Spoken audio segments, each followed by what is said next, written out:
Season 2. Tune in on Friday, March 20th, 2026 at 6:15 p.m. on Active Advocates with our returning host and political commentator Anthony Martinborough Jr. as he interviews Nisha Favorite Richards and Taniqua Knowles on their views of the upcoming 2026 election cycle and the current status of the VI. Catch us right here on Facebook at 5 p.m. and on YouTube on Sundays. See you then.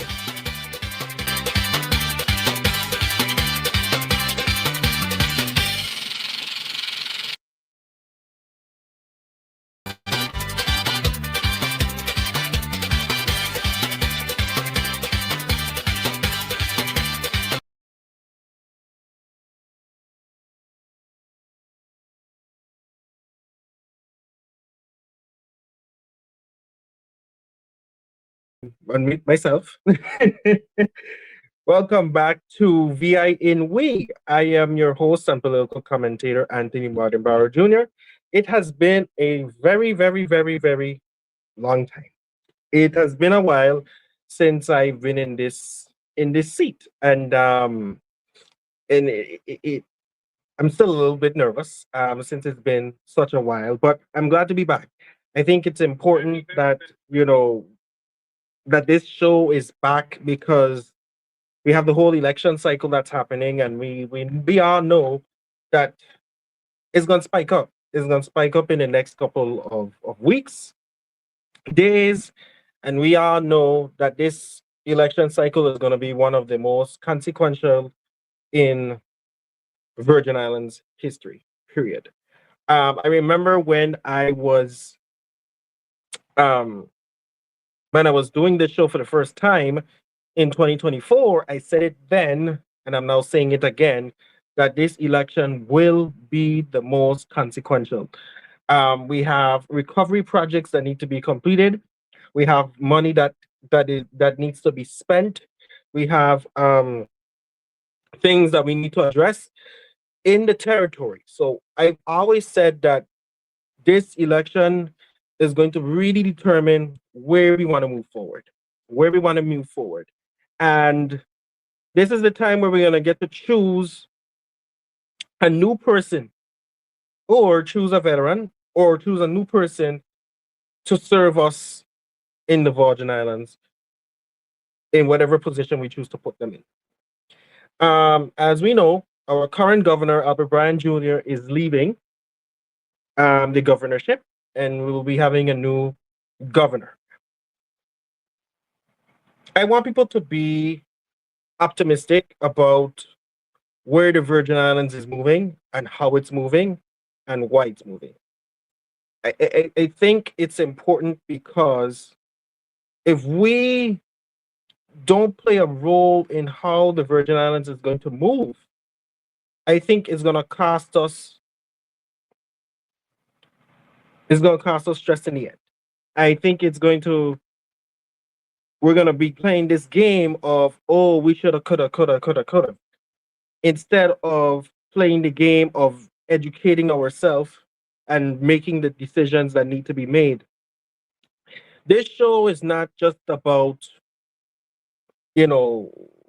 talking about the people who are popular, but it's about educating and informing people about individuals that are of service. And that's what we do this show, because we talk about all the political issues, we talk about the individuals, we talk about everybody that plays a role in moving this territory forward.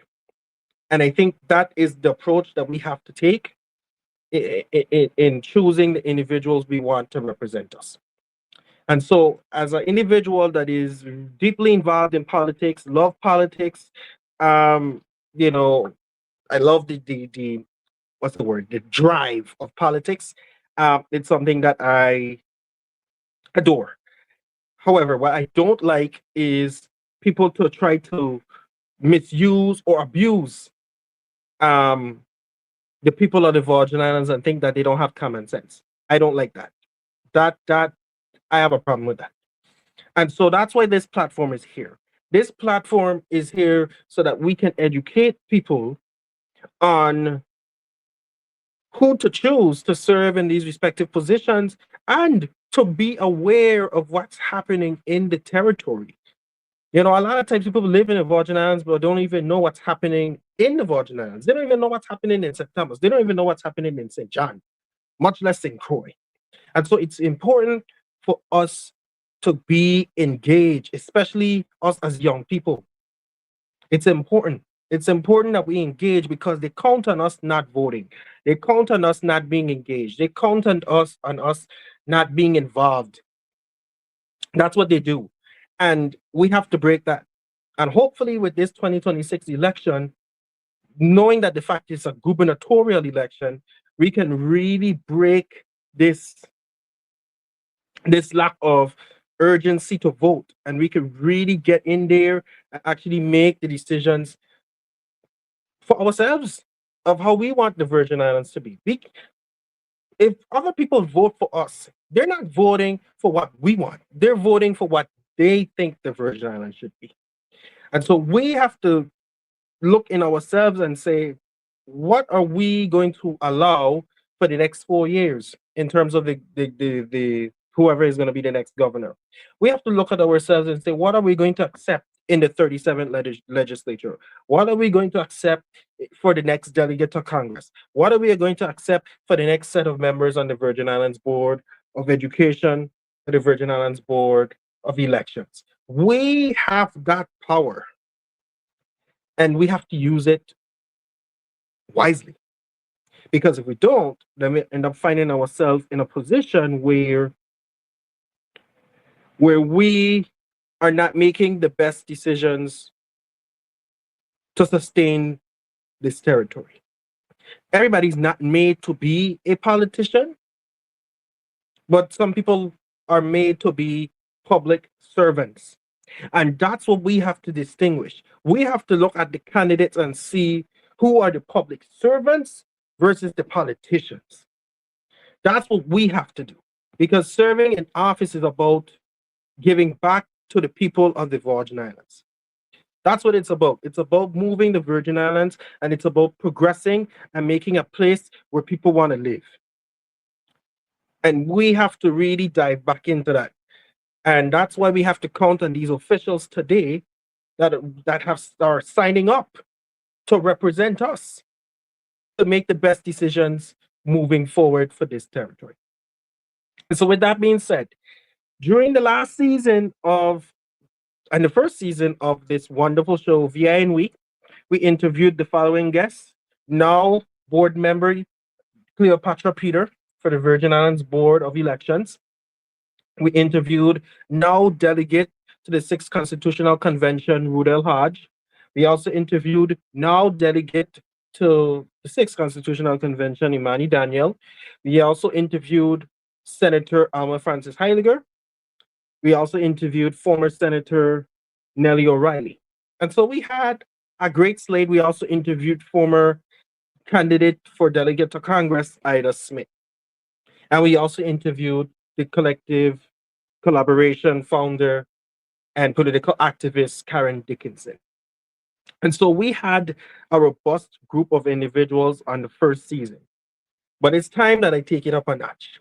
So I invited a friend of mine to be a part of the premiere because I think she plays a very important part. She has overcome a lot of challenges, but she has a radio show, and I will be introducing her shortly. She has a radio show. She's very active. She's been excelling, and I'm so proud of her. She has her own media consulting company, where she wants to call it. And so I'm just truly proud of her. And she is someone that I think will bring a great perspective to this conversation, and that is no other than Taniqua Knowles, and I will be bringing on her shortly after the break. Then I decided to invite someone else. And this individual, I've seen her on Facebook in the past couple of weeks, and I've seen that she is about the youth and getting them involved in voting in the Virgin Islands and about making people be invested in how our territory moves.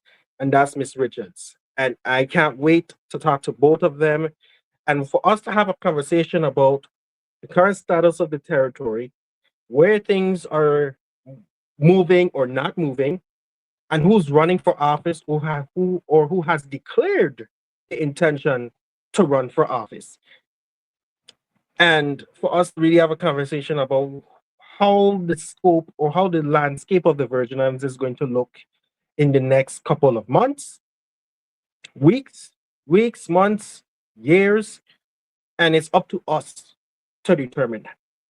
So we will be on a quick break. That was just my little powwow with everyone. I am excited to be back again as host and political commentator. I want to just publicly thank my team for their support in getting us back. I told them I want this show to be back, and they didn't hesitate in getting us back. So we're going to go on a break. And as soon as we come back from the break, I will be more than happy to introduce my two panelists. And we're going to dive into this discussion about where the Virgin Islands stands as of right now. So I will see you shortly. We is back for season 2. Tune in on Friday, March 20th, 2026 at 6:15 p.m. on Active Advocates with our returning host and political commentator Anthony Martinborough Jr. as he interviews Nisha Favorite Richards and Taniqua Knowles on their views of the upcoming 2026 election cycle and the current status of the VI. Catch us right here on Facebook at 5 p.m. and on YouTube on Sundays. See you then.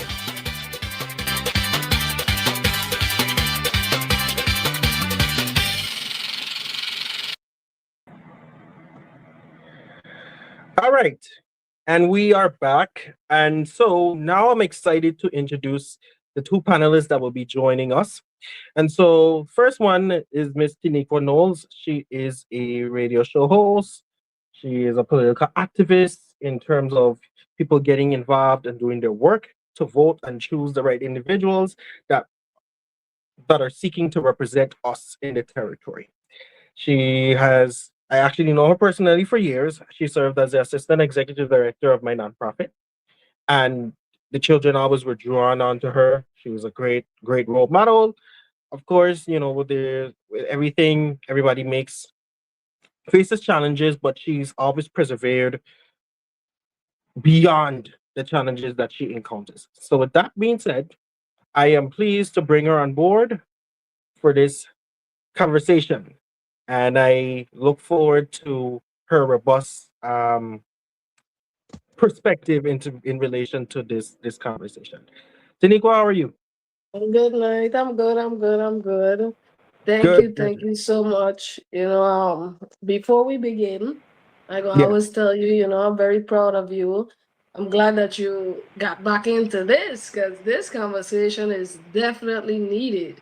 We got a lot of perspectives out here, and I feel like as if your take on things, especially when it comes to politics, because you're well seasoned in education wise when it comes to politics, is a necessary input, and you know how I feel. I'm gonna tell them exactly how it is, how it should be, and so forth. Yes, thank you. And I look forward to diving into the conversation with you. The next person I'm bringing on is Miss Naisha Richards. Many of you might know her as Nai Favorite on Facebook. And I will say she's a good political storm right now. She's making the noise that needs to happen. And I believe people have become so silent in terms of where the political landscape of the Virgin Islands is. And she ain't in that. She's not in that. If she's going to say something, she's gonna say it. You might not like how she says it, like Taniqua here. I think all three of us have that in common. Yeah. We say things the way we want to say it, and if you don't like it, that's your business. But it needs to be said. And so with that being said, I'm going to bring on board. Good night. How are Good you? evening, everyone. Good evening, Anthony. Good evening, Tiniqua. Good Good evening, evening. listening audience. I am Awesome. so grateful for this opportunity. So grateful. Thank you, Anthony, for being a voice where it's needed, and especially amongst we still young, so I'm gonna say amongst us young people because we still Yes. young. So thankful for that voice because it's needed. Because I think within our generation, um, I think we're not taking elections seriously. So I think it's a conversation that needs to be had. So thank you for this opportunity. Really No thank you for problem. that. All right, so let's dive into it. So we all know the 2026 election cycle is upon us. To me, it's already started, and a lot of individuals have indicated their intention to run for office. But before we even dive into what the Virgin Islands, what we're looking for in candidates, um, in this particular cycle, I want to just get a perspective from each of you on what you think the Virgin Islands political landscape is like right now. And we will start with Night Favorite. Ugh, all right. So, plain and simple, I think our political landscape right now is broken. It's lacking trust within the community. Um, that's the biggest thing right now. We have lost trust in our leaders and our leaders in the legislative body. You know, because when you go into the legislative body, you have a job to produce for the entire community. It's not just one particular person or one particular group. You are taxed to produce for the entire territory, St. Croix, St. Thomas, St. John, Water Island. So it's a big task. And when you don't produce, and when you don't move with integrity and you lose trust within the community, you produce a broken system. And I think that's where we're at right now. And we're trying to revive that system because, like I always tell everyone, politics will affect you directly and indirectly. You cannot run from it. You can't. So that's my take on the political status right now. Thank you. Taniqua? Well, it's kind of what you just stated, but a little more deeper. Right now I really actually feel like there's a portion of it that it seems like is a joke, and that is bothersome to me because it takes and it shows what these individuals see in our VI people. It's come to such a norm that, and it's not just corruption, it's just blatant disrespect, disregard. You know what I'm saying? Now, I'm tired of seeing the popularity contest, and I'm tired of seeing the basic party favor candidates. And what I mean by that is individuals that's coming in and they're making a mockery of what it is they're supposed to stand for, and who they're standing up for, and I feel like as if that's the people of the Virgin Islands' fault. You want to know why I said that? And it's as true as it's gonna be. They have developed a mindset where they have become comfortable with whatever, you know, with mediocre, with people that make a mockery of them. You know what I'm saying? Look at what buys our people's loyalty, you know, a simple fish fry. I ain't saying ain't nothing good about getting a fish fry or a soup day or whatever. It's about the actual depth of a person, not who you are and who you know. It should be about what you know. It should be about what you can contribute, what you have done and already contributed to the territory. But right now we have individuals who starring because they're funny on Facebook. People know them, making joke with them. People are in bars with certain candidates, toasting and all kind of stupidness. It's embarrassing is what it is.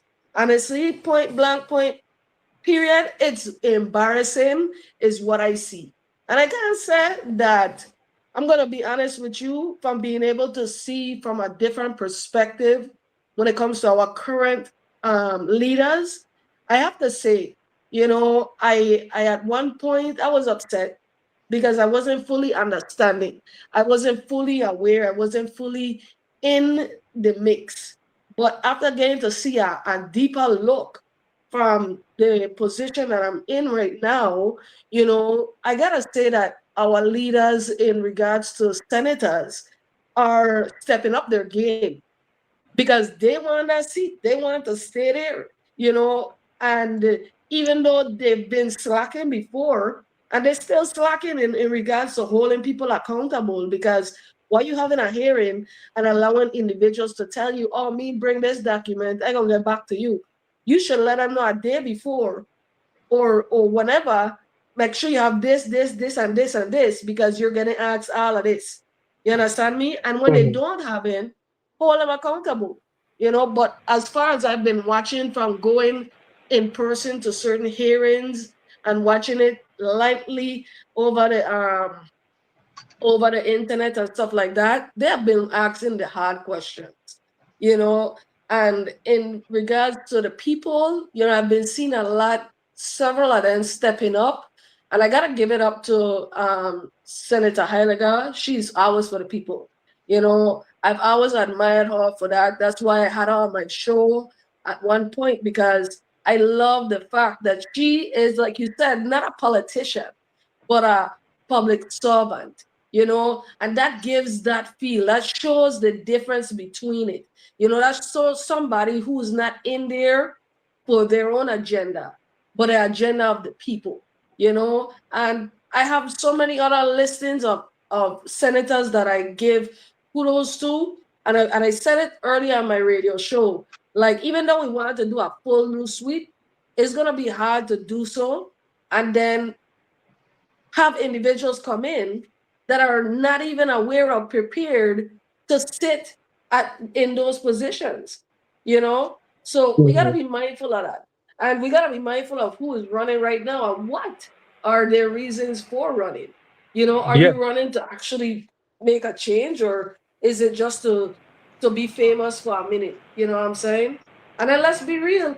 A lot of these people, they're making flyers, but they're not really registered. I could go and make a flyer right now and say I That running part. for governor, but until I do the proper paperwork, it's just talk.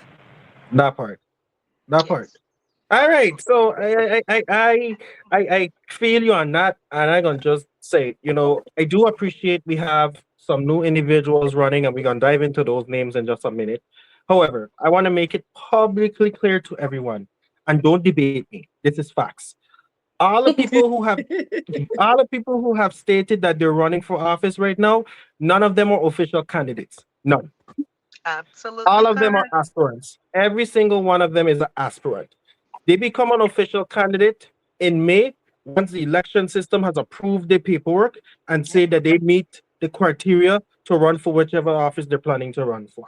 So they could be selling you all of these ideas. Yes, I'm running and I'm running, but you just declared your intention. You're not officially a candidate as of yet.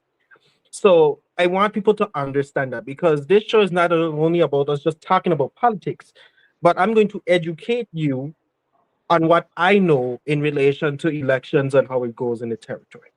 So with that being said, I wanted to just say that. Me personally, I think we're at a place in the Virgin Islands where we have to really determine, are we going to continue with the mediocrity, or are we going to really turn a new leaf and actually elect people that are willing to do the change? I think that's where we've come to now in the Virgin Islands, and that they can't just do the normal anymore. You now have to be held to some kind of standard. And that's what we're going to dive into right now. People need to be aware that this ain't about you. It's about moving the Virgin Islands forward. That's why you sign up to do this. And if you're not signing up for that intention, you need to sit down and do something else, because this is not the place to get rich. I've always said it. Public office is not where you get rich. If you want to get rich, start your own business, expand it, make it what you call it, nationally, internationally, and then you get rich like that. Mhm. Not in public office. It's about serving the people. Period. Yes. All right. So with that being said, who do you think are and so we're gonna go through race by race. So we're gonna start with the senatorial. Who do you think are some of the individuals that are in the front running? Who do you think are some of the individuals that you believe might get in because not just popularity, but because of their accomplishments and their goals and all of those different things. So who do you think are some individuals that that might be in the front running to be returned to the legislature that has announced that they're planning to seek a next term? Anyone could chime in. Okay. I guess I'll start with St. Croix because, of course, we get St. Croix, St. Thomas, St. John. But St. John only have senator at large, but that's still a race. I don't pay attention to all islands. I ain't biased because we're one territory. When something affect one island, it affects the other. So, front runners for St. Croix, I've been paying attention, and I always just say, the work don't start when it's a year out from election or we're months out from election. I'm paying attention to you the whole time you're in there, your 2 years to see what you're producing, what you're doing. And I can say that our legislature this last 2 years, I'm not gonna even go back, was very disappointing to me. I don't feel like they put in any hard work. I don't think like they really tackle like the real troubling problems that we're having. Like Tiniqua stated, they let these people that come in to testify on the in the sessions, they let them off too easily. It's always I don't have this, I'm gonna come back, all of that. So I don't think they've been doing their job of check and balance because our government is going through a financial crisis. If we're really paying attention to that, because they're the check and balance. Any money is moving through the territories, they're supposed to say where is this going, what is it being used for, all of that. I don't think we've been having that for different reasons. So for front runners, what I can just say after I can say off on my head for me would be Kurt Viale. I feel is one of the front runners for St. Croix. Um Maybe Kenny Gittins for St. Croix. And honestly, for St. Croix, that would be it for me. I said it.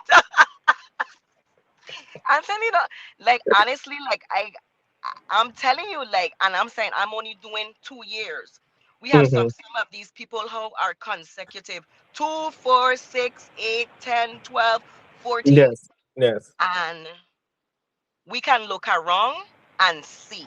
And that's what I always try to tell people. Don't let nobody try to tell you anything. Look around for yourself. Research for yourself and say to yourself, am I really okay with the people, with the work these people have put in that I have employed? Because that's why I try to tell people we, the people, own the government. We're the employer, they're the employees. That's why they have to ask us for our vote to employ them. So when I Yes. employ you, I am expecting you to perform for what you ask me, you apply for this job and ask me for this Hmm. job. So I expect you to perform. So when you don't Yes. perform, I think we honestly need to get report cards and senators. We need to get Agreed. back to that. We need to get back to report cards. Show the community what you are working on. Show them what Yes. work you're putting in. I think we really need that back because, like Tiniqua stated, they're not taking the people seriously. We are now a joke, and they feel like it's just a popularity contest. And the same old people are gonna come back and vote for me, and it will continue the same old, same old. That's why we, younger generation, and even the younger generations than us, we have to get out, get registered to vote, educate ourselves on the reasons why we need to vote, and then on election day, get out and go vote. We have to do Agreed. that. Agreed. Tinika, you St. want to chime? Thomas, oh, Oh, go ahead. sorry, I'm Sorry, sorry. go ahead. Go ahead. Go ahead. I St. didn't know you were going to Thomas, say. like Taniqua says, Senator Heiliger, I always like her. She's for the people. She is who she is, and that's what it is. And I love that about her. She don't hold back. She don't sugarcoat nothing. She's not afraid of any other senator to attack her. If she's the only one standing, she's gonna stand alone. And I really, truly appreciate that. Um, that's it.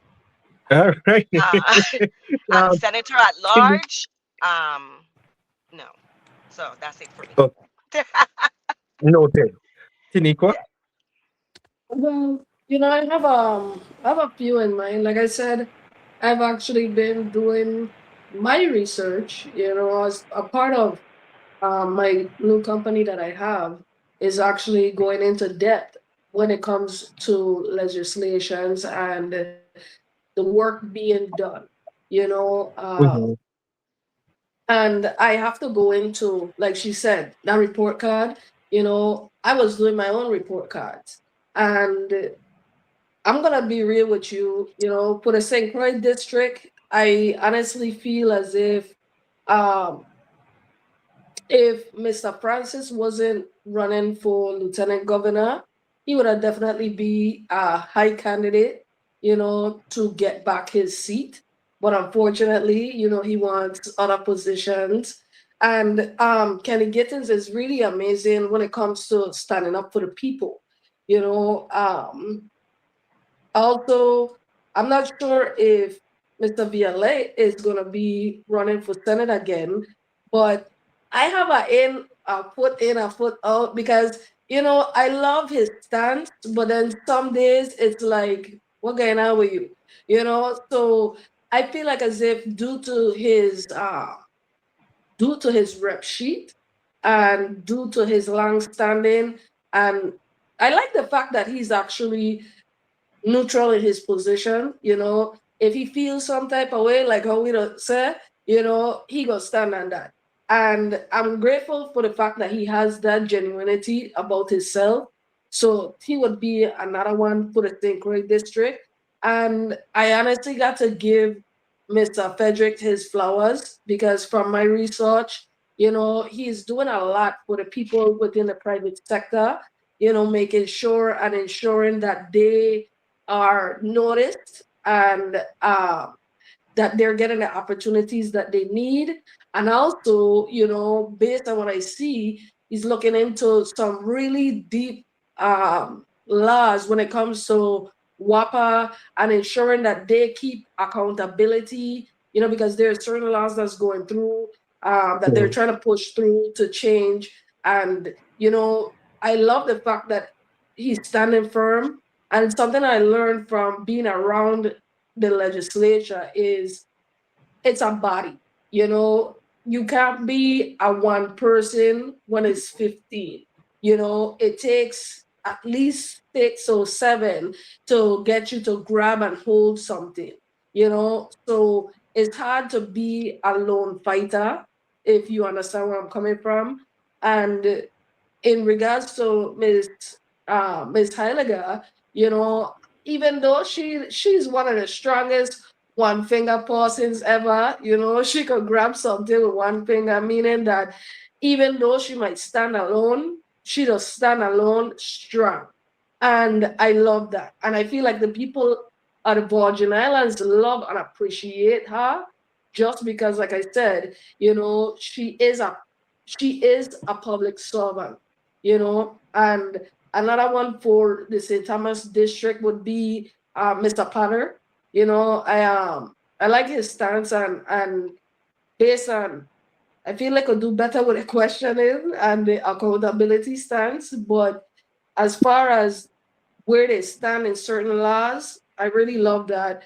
And with our current senator at large, I'm not sure if he's going to be running for that same position again, but I respect him, and I respect the fact that he stands firm, but I would say that it needs to be more neutral.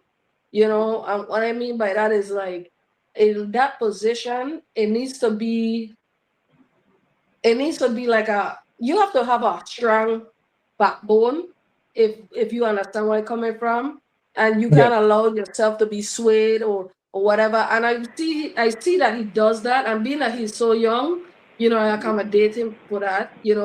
I commend him pretty much for being able to do so. But those are my takes. Like I said, Kenneth Gittins,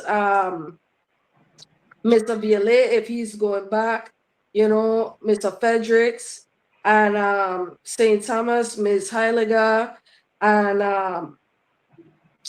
Mr. Fonseca, everybody try and make you feel some type of way, but he's just older in that generation. And I gotta say, based on our last hearing, well, it wasn't our last one, but the hearing when it came to the Prosperity Farm and the distilleries and stuff like that, we had several senators that really stood up for our land and the betterment of the Virgin Islands, So I give kudos to all of them. But as far as right now, that's where my heart is. If I'm to say like definitely, I'm still doing research, but those are my takes when it comes to Senate. Okay, thank you for that. And I want to just state before we dive into gubernatorial because Oh that I Lord. have a lot of thoughts on that. Um, but before we dive into that, I want to just say, um, I hope the senators that voiced their concern in relation to that is not doing it to get votes, but actually doing it because, they really care about what the people have to say. Um, because that's important. That to me, because a lot of times a senator could be doing poor the first year that they're in there, and then all of a sudden one big controversial issue come out. Oh, I am for the people and I don't support this. And then we go ahead and say, oh well, yeah, he did bad his first year, but we're gonna put him in because he stand up for this one issue. We cannot vote like that. We can't do that because that then gives them the ammunition. Okay, then I could frig up for the first year, and then when the time come and I need a little boost, once a controversial bill come, I'm gonna be the one to. We can't vote for people like that. Before we go into the gubernatorial aspirants that have indicated their intention, um, some comments have shared about some of the issues, and I think these are some issues we need to look out for. I'm gonna kind of go around the room and I'll hear what your thoughts are on some of the pressing issues that need to be addressed. But for me, number one is WAPA. Energy. St. Thomas and St. John, every minute they're out of power. I mean, St. Croix they lose power, but not like St. Thomas, St. John, to the point that I feel bad. I feel really bad for St. Thomas and St. John because it's like every day or every weekend, they're always out of power. And the thing is, we have a whole uh, Senate. As a matter of fact, we have 7 senators that represent St. Thomas and St. John. Let me put this into perspective, and I need people to understand. The 7 people that are elected to represent St. Thomas and St. John represents St. John as well. The people who live on St. Thomas and get elected in that district represent St. John as well, which is why it's called the St. Thomas St. John district, not the St. Thomas district. Right. It's called the St. Thomas St. John district for a reason. The senators that are elected on St. Thomas also represent St. John. But part of the problem is they're not saying nothing. You're not hearing anything from them. You're not hearing nothing from the governor of the Virgin Islands who said WAPA will be fixed by the time his term is over. You ain't hearing nothing from him. You're not hearing anything from the Senate in regards to St. Thomas and John senators. And as a matter of fact, the senator at large, yes, he represents the entire territory, but he is a resident of St. John, and you haven't heard anything from him. So it's either he's not aware or it's not affecting him. It gotta be it's something. It's one of the two. And so the fact that the individuals having to deal with this, we have senior citizens on St. John that need, the refrigeration for their medication, their food. People are struggling, and energy is is playing a role in people continuing to struggle. We pay one of the highest rates across the United States. I think we're second to Hawaii or something like that. And our power grid cannot be reliable constantly. It's unconscionable. Then you talk about education. I'm an educator, so Mm, I understand about education. And our children, the literacy rates, it's deplorable. I don't understand how we could have a 98% graduation rate, but majority of that 98% when they go off abroad to college, they have to do a bunch of remedial classes because they can't understand basic English or basic math. Yeah. Then I would even have to talk about healthcare. That is another issue. You know, people struggling to get healthcare. You go to the hospital, and I've experienced it. You sit in there hours and upon hours and upon hours just to get attention. Um, and it's just unfair. You know, we have people who depend on the healthcare. If your healthcare is not in order, how you could have a good society? I don't understand that. It's absurd. But again, a lot of these individuals, they run and being, and I talk about the senators for a minute, they run and being these super commissioners. But senators do not run departments. These are the things senators do. They draft legislation. That is their primary responsibility. They provide oversight to the executive branch, and they work on financial legislation. They work at bringing revenue, generating measures to the territory. That's what they do.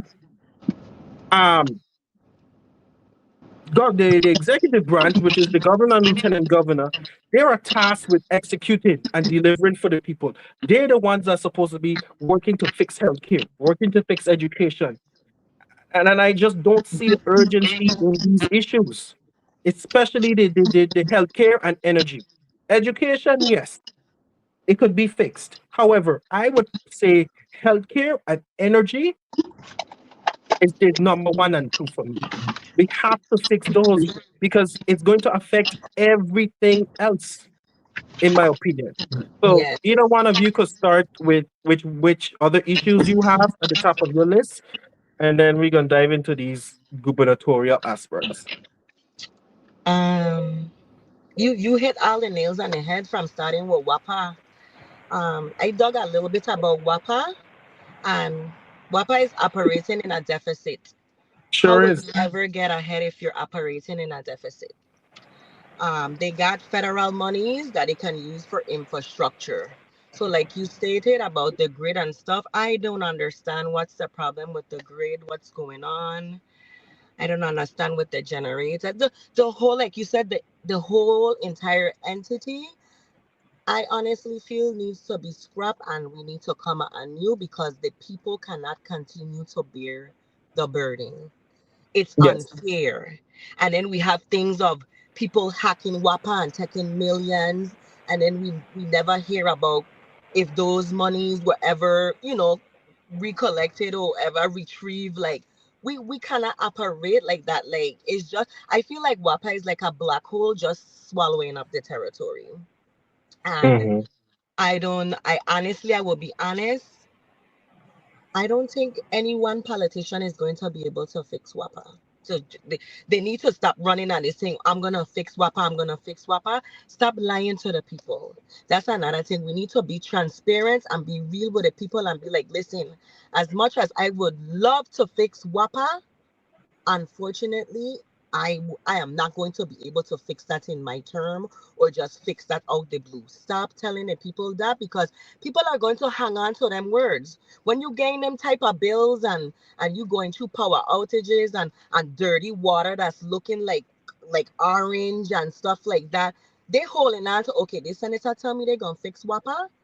They holding on to that when you come if you do get elected, you're coming in to fix WAPA, which is misleading the people.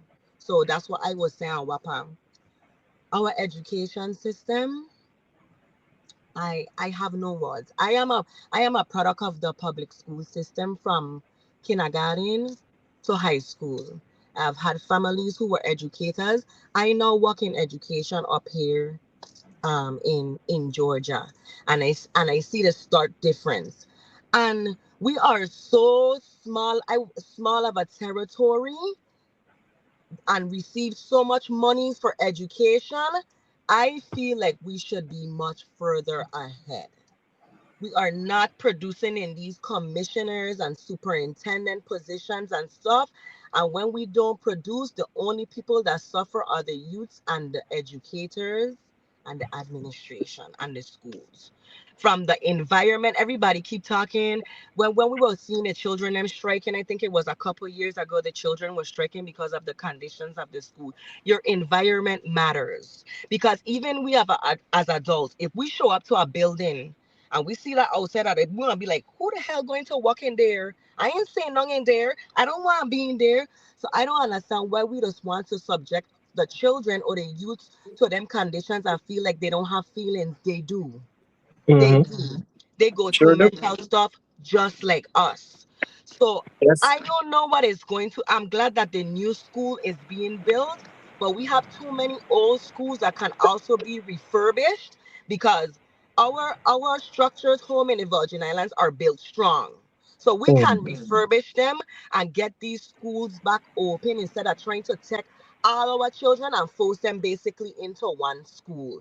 I think that's going to become a disaster. That's how I Mhm. personally feel. Even to the point of mixing kindergarten to eighth grade, I have never agreed with that. I never agreed with that, but because of the state of what the schools are in, that's the only solution that they could have come up with. But the structures of our school, our children deserve better. The desk they sit at, they deserve better. Teachers deserve better.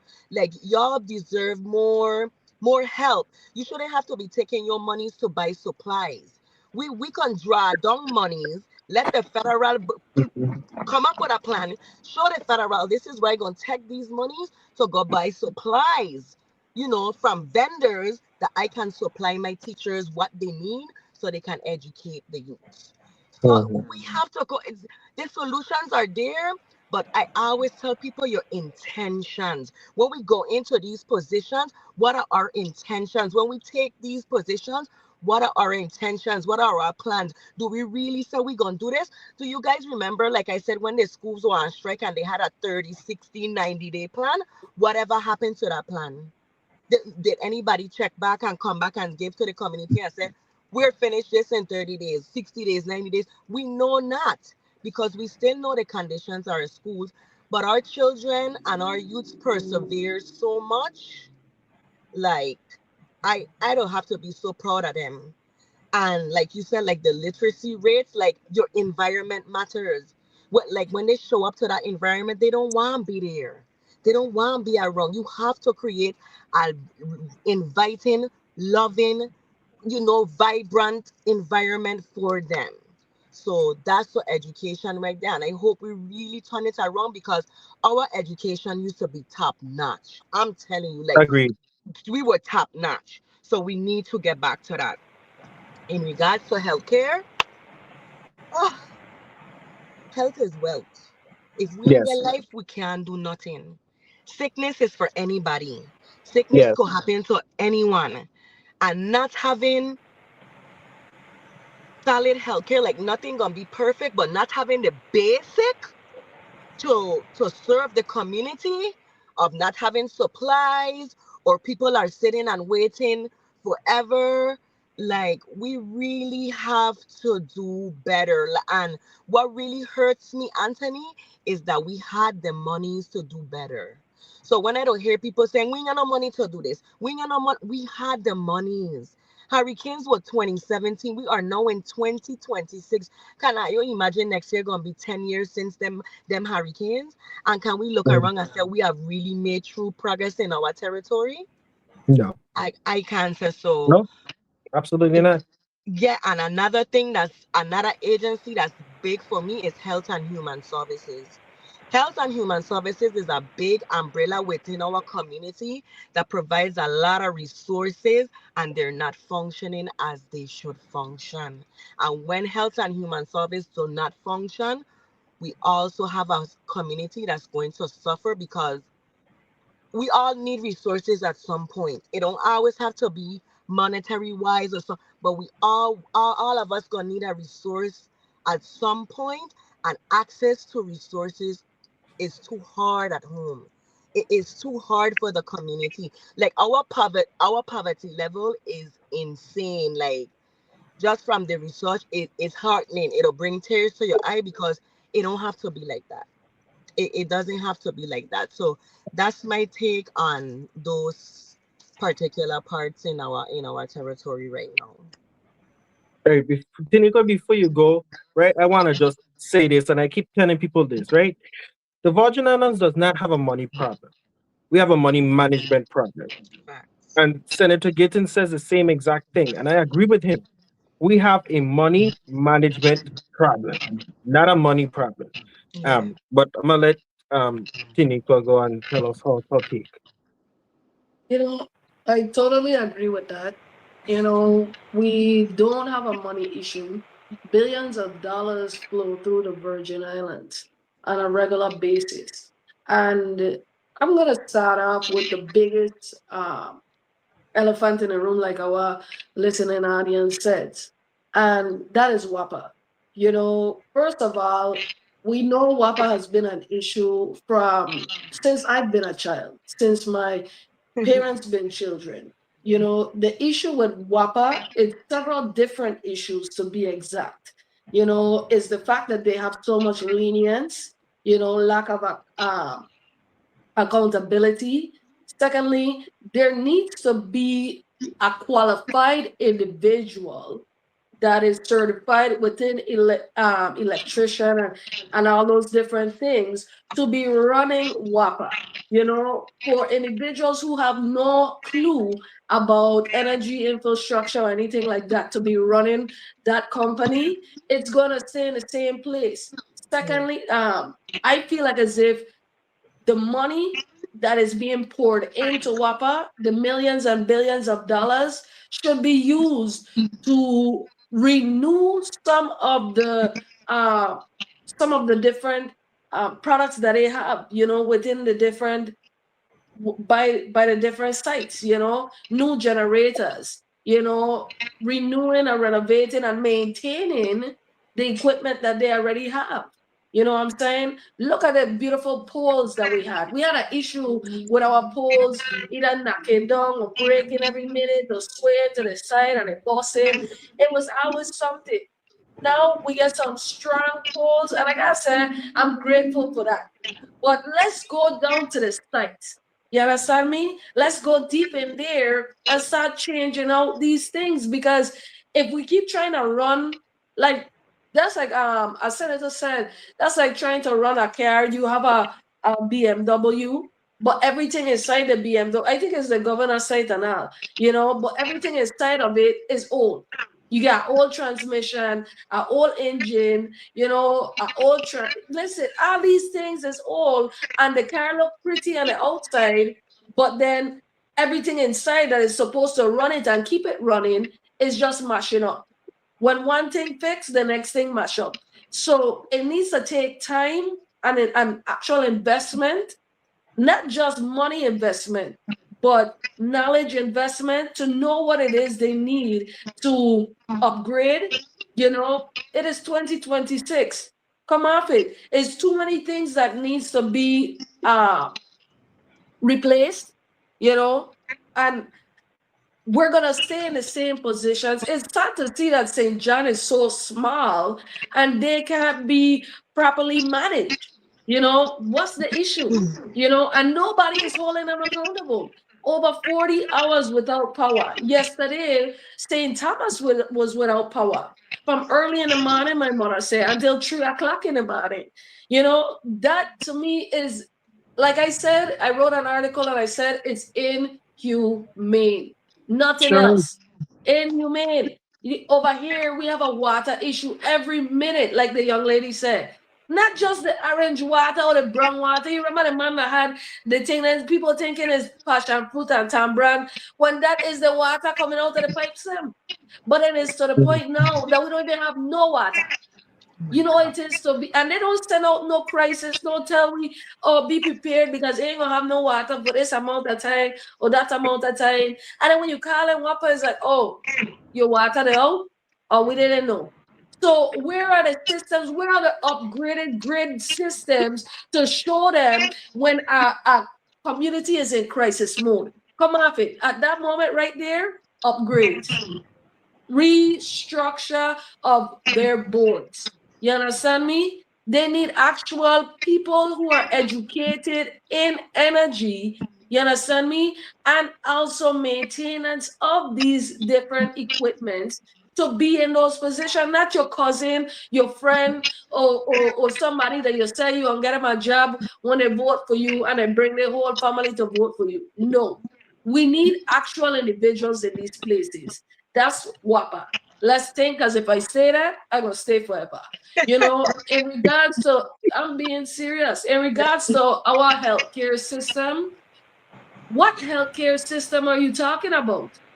St. Non-existent at Croix this that point. is operating in an outdated, mold Trailer. infested, rotten module, a temporary module where nurses are stating that termite is eating it from the inside out, that has no equipment, basic equipment. And this is from personal experience. Me taking my children there. They don't have no blankets. They don't have no syringes. They don't have no blood. They don't have no pills. They get this pill, that pill, the other pill. You go in there for your knee nothing and you go dead. That's it and that's all.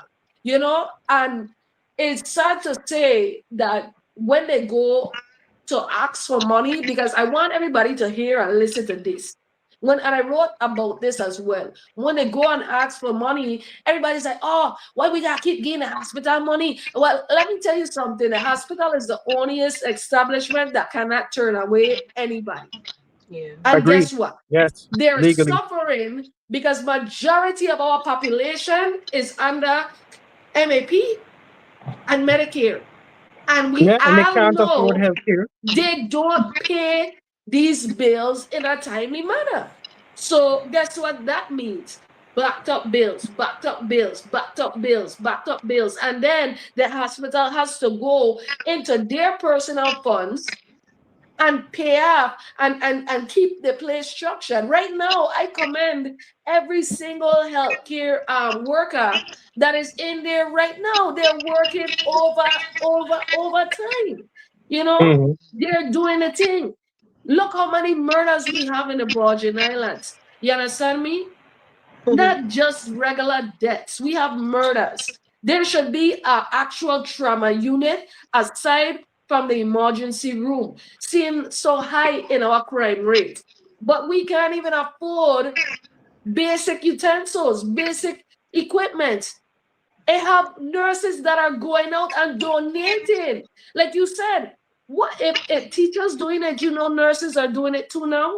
Could you imagine being a nurse, having to work in there and feeling sorry for your patients because they don't have no socks, they don't have no blanket, they don't have no pillows.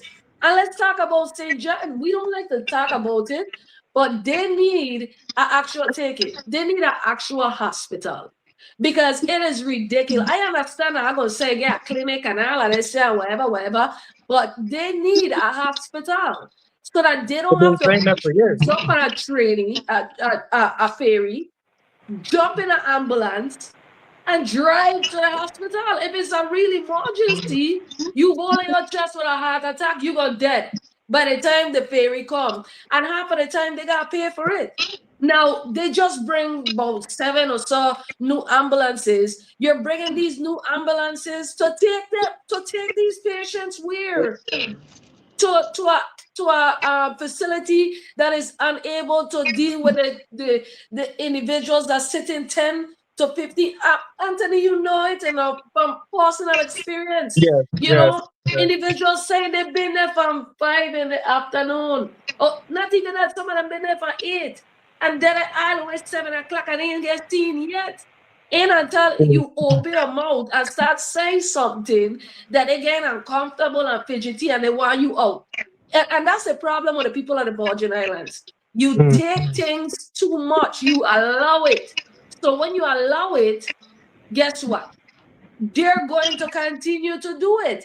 I really truly feel with power, strike. Nobody paid it like this. We don't get no light already, you know? Buy some solar lights and some gas stove, some little gas stoves, you know, and a converter and a car battery, 2 car battery, run your house off of that. If you get generator, run your house off of that. Let them feel the blows of not even having us, having our money, you know. But let's jump from healthcare and let's go down to our educational system. Our educational system is a joke. And, you know, somebody told me, and it makes a lot of sense, you know, because I was really upset. I said the teachers we have right now, not all of them, they're not even qualified teachers. They're just individuals that know things that come to basically tell the children stuff or look it up online and print it out. Hey, go home and do this here. But this is what somebody said, and it's good to look at things from different perspectives because then it opens your mind, you know? And the young lady pointed on it. If you're gonna go into an establishment that is mold infested, no proper AC, with ceiling fan that's swinging about, and don't drop and children, let's point that out because they keep on trying to act like it ain't happened. I try to get a big gash after I told them when I did a personal walkthrough, these ceiling fans are going to fall, right? If you have to work in these conditions, if you have to bring your own material and all these things, like you said, it should have a portion of the budget that goes to these materials. But what do you expect if they're using the textbooks from back in my day? My name probably still on the back of the book from when I signed it.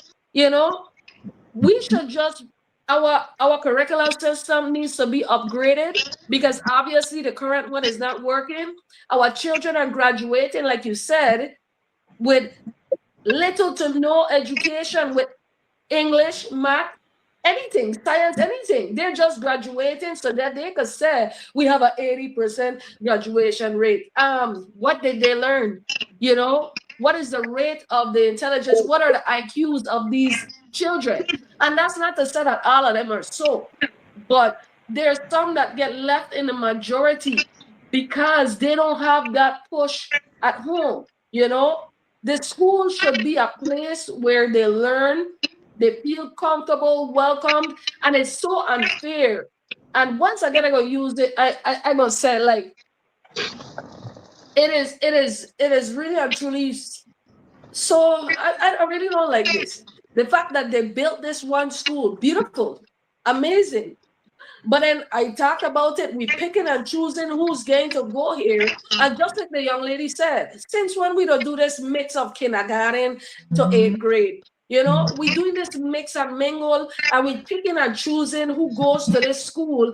It is an unfair thing because what about the other children that hearing from their friends about their amazing experience in this beautiful school? I have a pool, I have all these new things that they could breathe and they get a mold and all these stuff, and then who's to say they're gonna properly maintain that? You know, how long do you expect this to last? That school to actually be in top tier condition? Because as we know, maintenance is not our forte. And let's continue. When it goes down to work and contracts and stuff like that, there's so much contracts going out, money going out, billions and billions of dollars going out, but nothing ain't getting done. Nothing at all. You know, like she said, it is 2026. Yes. 2017 is when we had a hurricane. And we ain't seen nothing new outside of that school yet. And all these different buildings that could be refurbished because we have hurricane-proof buildings that are still standing strong. All they get is a heap of grass and hash and bad man that ain't there cooling and trapping. You know, if they could trap in there, how come our children can't go in there? Look at there's a school, Anthony, if you know the name of the school, that these individuals went and donated their time, volunteered and cleaned it up and opened it.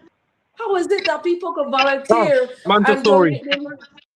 You understand me? A little to no time. And look at that school flourishing. You know what I'm saying? That's just to show that progress is not impossible. You know, it's just that they refuse to actually implement or go into those motions. You know? And I just want to say, like, another thing that is really and truly dire in our Virgin Islands, like I said, the murder rate You know, some people good Violence. because they live in private areas or whatever. They don't. But look at the consortium every day. You know, violence is something that is continuously building and building and building, and we need to fix that. We also need Yeah. to fix the mental health situation. Why is there not a Yeah. mental health facility with all of the fundings that has been Yes. put out there? Why is it that we only Agree. see these mobiles that are supposedly supposed to be for mental health patients when they have trunk and treats or any little events that benefit them to put a camera on it? Look at the like, yeah, you see how pretty it be, but you're not utilizing it. You know, Mm-hmm. like she said, food stamp and human services, they're nowhere, they're not present. You know, there are children that need that intervention, you know, within these homes. There are certain programs that need to be pushed and open up and done thoroughly. You know, we're not going to speak on the individuals that got arrested, but that just shows the lack of that just shows the lack of accountability once again in another department. Individuals that are not capable of doing their job thoroughly and honestly, you know, that's what we need is some honesty in the Virgin Islands. You know, if Agree. you really actually want, you gonna know I gonna sit here and tell you every single thing that's wrong with the Virgin Islands. And when I pave the roads, right? You know, anybody, I can go out there and slap some asphalt and rub it around and make it look pretty. In order to actually pave a road, you got to dig it up and you actually have to wire it properly, especially on this wet island, so that it lasts long. It looks Yes. beautiful right back there on the back road by Frontline now, you know, going by Upper Love and all of that. But how long is it gonna last? Especially if you continue to allow these big trucks to just drive on the road however they choose. Certain weights push it down, certain weights mash it up. Once Yes. again, Agreed. no laws and accountability. Thank you for that. And both of your perspectives, I think it's important. But I wanted to say a few things before we move on to individuals per se in the cycle. First things first. I think if I was to be the next governor of the Virgin Islands, immediately in the next couple of months, I would draft legislation, send it down to the Senate to merge health and human services under one department. Time. You think they And can people have handle been talking that? about it for a long time. I think I think it's time that the Department of Health and the Department of Human Services become one. They service the same set of people.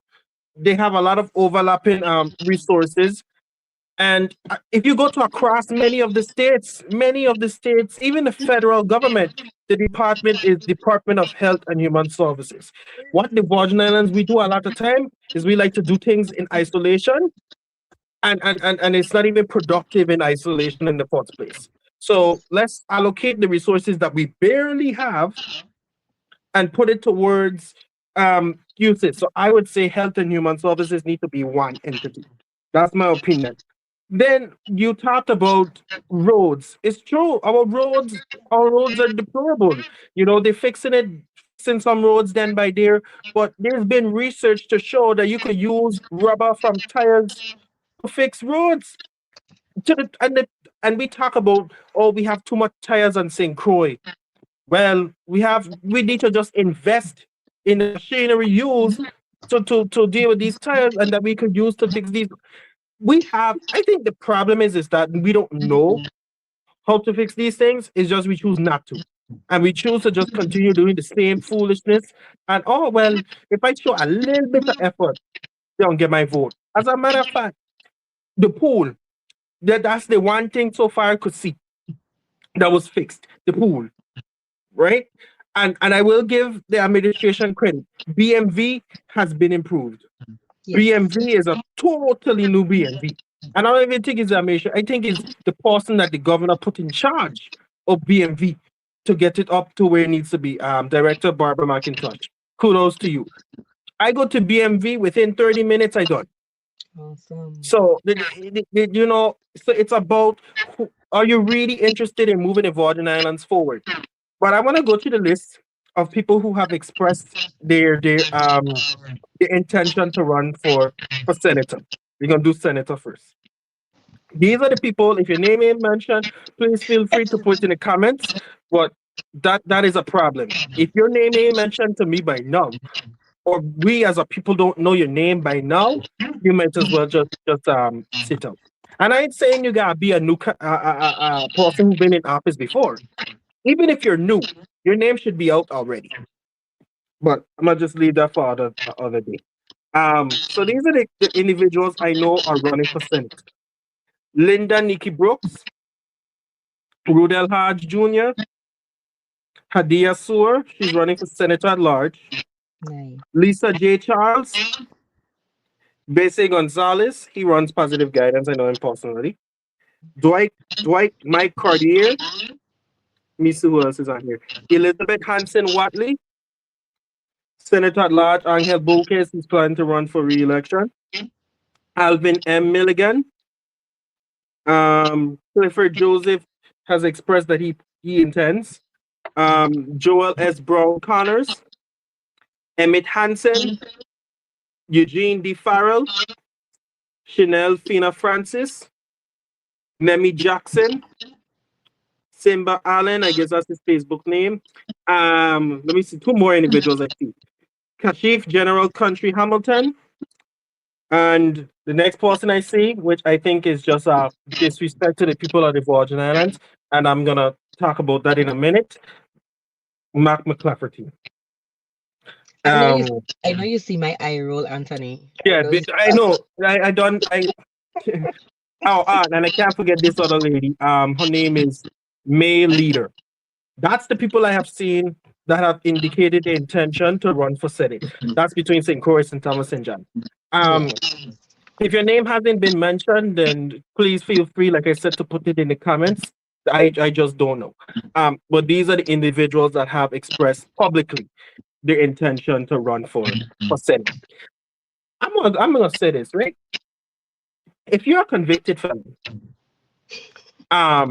you can't run for Senate. I'm gonna just say that because I need to understand that. You can't run for Senate. You could run for governor, you could run for delegate to Congress. You can't run for Senate. You can't run for the Senate or any boards if you're a convicted felon.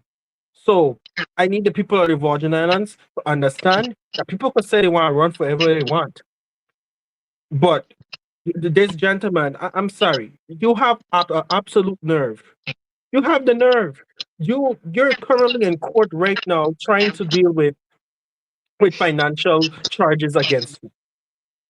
And you want to run to represent the people of the Virgin Islands in the body that deals with the finances of the Virgin Islands. You got to be serious. Like us as a people, we need to stop letting these people make joke about us. Stop playing with us and thinking that we're jokes. You cannot do that. First of all, and then they went on to say, and I saw the comments the other day. Oh well, he ain't found guilty yet, so I could still support him. Well, he was found guilty. He served jail time in the mainland. So I don't know how much more proving needs to be done. And I don't know the man personally. I don't know him personally, but right is right, right? If I was to end up in a situation and I'm a public official, right? And I end up in a situation, I'm gonna step down and I'm gonna publicly say, I apologize to everyone. And I'm stepping down because it's about the people of the Virgin Islands. It's not about somebody and themselves. And there's another person that running for office that I'm appalled, still planning to run, and have the nerve to didn't even say a statement or nothing. That's a whole other story. But those are the individuals that are running for Senate. I urge everyone to educate yourselves on who they are. Go on their platforms. See if they have a website. See if they have a Facebook page. See if they have a platform that they're developing. See what they're trying to do to help you. That's what you need to do.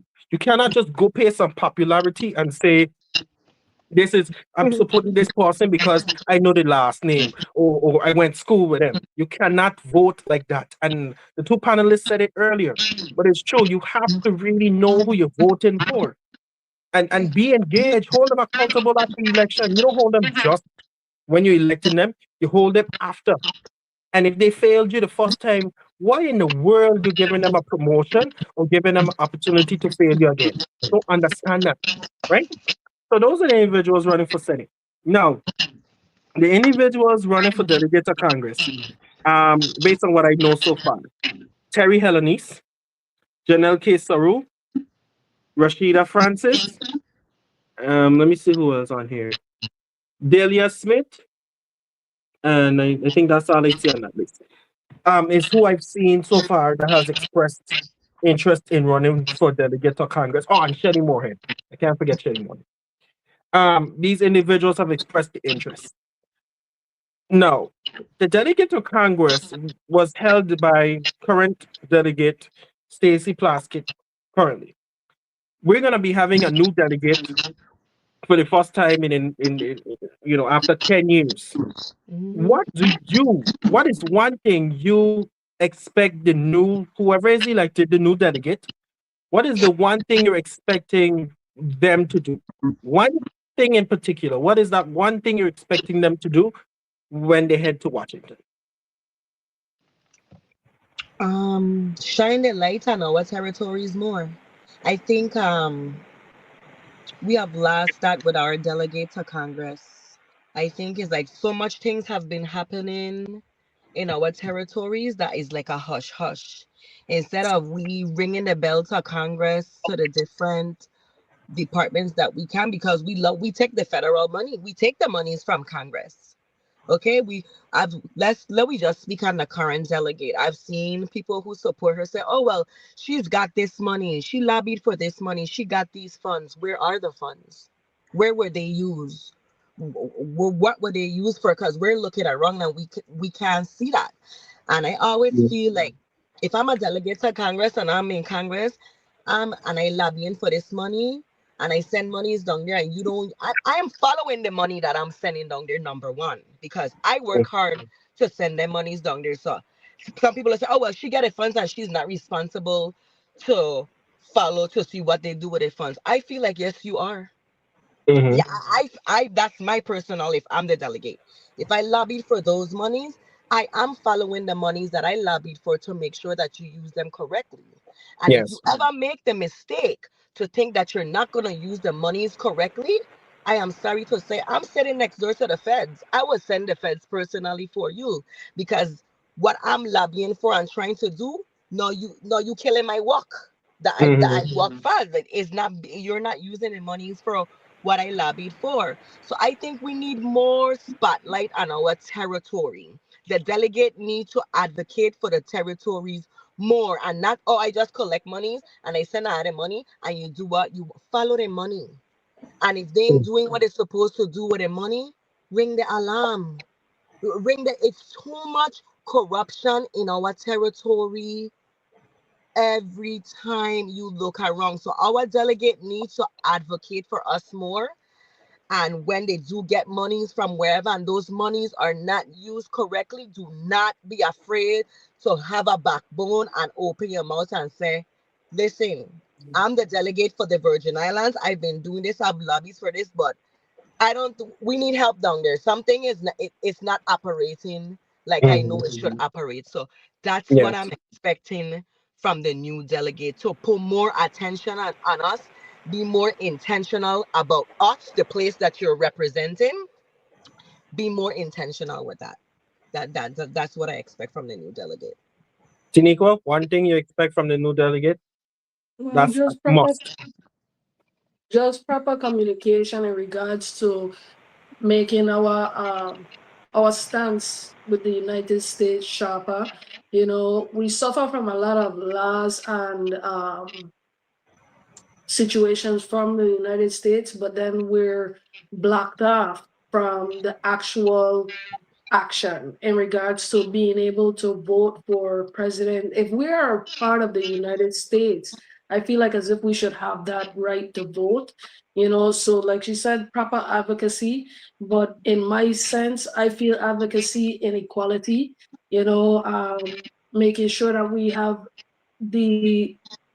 like SSI and all these different things, because we could we could be able to get taxes that's sent down from them over here, but then the proper assistance and all these different things, or the ability to vote is something that we don't get, you know. And I feel like proper communication within Washington DC is necessary, you know. So having somebody that can communicate on our behalf when it comes to equality and fairness is one of my biggest things for the person taking a seat and delegate to Congress. Thank you for that. And I think the one thing is that we definitely need to address is for sure, and I like what both of you said in terms of shedding a light to the territory, and I'm like really focused on honing in and making sure the funds are spent the way it's supposed to be spent. And then Tiniko, you honed in on us just as a territory as a whole, giving us more rights as a territory and respect. For me, I think what the delegate is going to have to do is really clean up the image of the Virgin Islands. Hmm. That person is going to have to really make Congress understand that the Virgin Islands still has potential. The Virgin Islands still has room to grow. The Virgin Islands still has chances. As we know, over the past couple of months and years, quite frankly, the Virgin Islands has been on a national stage, not for the way that we want it to be. And so the delegate is going to have to really, make those relationships, restore confidence. Even in the United States, keeping the Virgin Islands, period. So I think we have those conversations, and I believe the delegate is going to have to really step up to the plate, whoever that is, and she or he, because there is a male in the race, she or he will have some big shoes to fill. However, it's how they fill the shoes, and if we're going to be content with their representation. So Yeah. I'll leave that there, right? And those are the individuals that I know of that are running for delegate to Congress. And just Go ahead. one more thing, I feel like as if we deserve to have a vote at the table, you know. Yes. Like I know we could speak on the behalf of the Virgin Islands, but based on the fact that we're a part of the United States, I feel like we deserve a vote. Mm-hmm. Agreed. Right? Let's dive into the one I've been saving for the entire night, because I know this one is going to be a very intensive conversation. Delegate to Congress is important, yes. Senatorial is important, absolutely. And I think we have a lot of new candidates, so we will have some newer choices to choose from and decide if we want to do clean sweep or if we want to pick some new, some returning. So, Senate, I'm not too worried about that because we do have a lot of newcomers running in. It's just us being educated on their platforms and them informed on their platforms and knowing who we're going to choose. But the one that keeps me up at night that I'm extremely nervous about is gubernatorial, because this team administration is going to have to leave us for the next 4 years, which I'm really, really questioning. So these are individuals that have declared intentions to run for governor. It's taking me a hard time to say it because I have my own personal thoughts. So we have the following. We have Positive Nelson. He has expressed that he intends to run for governor. We also have Okan Benta. He has expressed intentions to run for governor. We also have Donna Fred Gregory. She has expressed her intention to run for governor. We have Adla Donna Stork. He's planning to run for governor. Rumors have it that Smokey Fred is trying to run for governor again. We also have Warren Musler, who he did a whole interview with the consortium a few months ago, expressing his intention to run for governor. You have Gustav James. who's expressed his intention to run for governor. You also have Jed Janho. He's also expressed his intention to run for governor. You also have Tregenza Roach has expressed his interest. And then for me, as of right now, last but not least, you have Stacey Plaskett that has expressed her intention to run for governor. Um, Hmm. this is gonna be an interesting season, but I think the front runners in this race, and many people could correct me if I'm wrong or if they feel that my perspective is off. But the front runners, I believe, in this race are Donna Fred Gregory, Stacey Plaskett, and Tregenza Roach. Now, it's rumored that Donna Fred Gregory is running with Rodney Moorhead. It's rumored that Stacey Plaskett is running with Milton Potter. And Roach has already they've publicly expressed that Francis is running with him. Now, in regards to the other candidates, the only one I know that has a running mate is Gustav James. He's running with Randolph Bennett. So, your thoughts on the gubernatorial race? What are you thinking right now in regards to who is running and who do you think has the strongest chance in really leading the Virgin Islands forward? And I put in quotations because I'm gonna leave my comments for last, but I want to hear from you all who you think has the potential to really lead the Virgin Islands forward, or who do you think needs to just sit out? This is your opportunity to share that with the audience.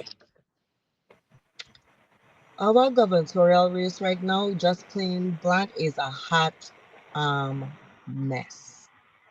Is how I feel, because I think some of the candidates are playing in the territory's face because, like I've stated already, you're already employed by the people. You are Mm-hmm. currently employed by the people. And in the position that you're currently employed in, you're not producing. So you're not producing. So why am I promoting you to a higher position? That's just like in the real world. If we're sitting in a position, that organization or that employer is depending on us to produce in the job that we signed up for and said this is what we could do, and this what we're gonna do. And guess what? If we don't produce, what they don't do, Anthony Antoniqua, they don't fire we. Yes, They gonna fire us. Sorry, Ayo. They're going to no fire worries. us. Mm-hmm. Okay? So we as a people have to know the power that we hold. I think that's where we're missing. Stop downplaying ourselves.